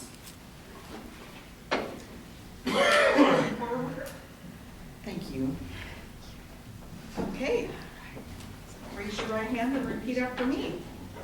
I, state your name, I, Norma Hernandez, do solemnly swear do solemnly swear that I am a citizen of the United States that I am a citizen of the United States and of the state of Washington, and of the state of Washington, that I will support the Constitution of the United States that I will support the Constitution of the United States and the Constitution and laws of the state of Washington, and the Constitution and laws of Washington, and all local ordinances, and all local ordinances, and that I will faithfully and impartially and that I will faithfully and impartially discharge the duties of the office of mayor for the city of College Place.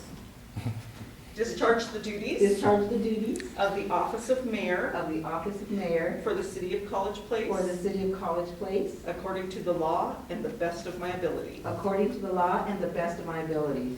Congratulations, Mayor.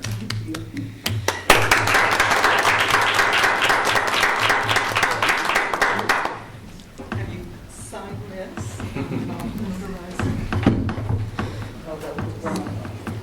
Thank you. Thank you for the honor, truly. The ride home. I get to Welcome, ride- Mayor. I get to ride with the mayor home.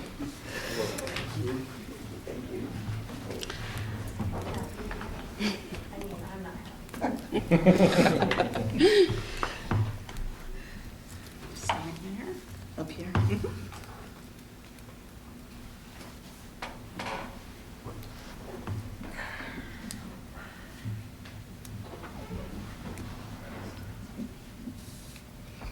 Okay. Is there any further business, No. Ms. Selby? I would just like to take a moment to thank all of the applicants. And I appreciate the time that you put into this and your willingness for public service. And I would encourage you to keep looking for ways to serve. The first time I applied for an office, I was not accepted, and someone encouraged me. So I just want to say, keep looking for ways to serve. Thank you. And we will have an opening for a city council member. We will have an opening for city council member. And may I address the group? I did have a Yes, comment. please do. But, I just wanted to thank again, echoing what Melody was saying, thanking everyone for applying, your interest. And it's unfortunate that we can only have one mayor, as you are all good candidates. So thank you again for applying. Yes, go ahead.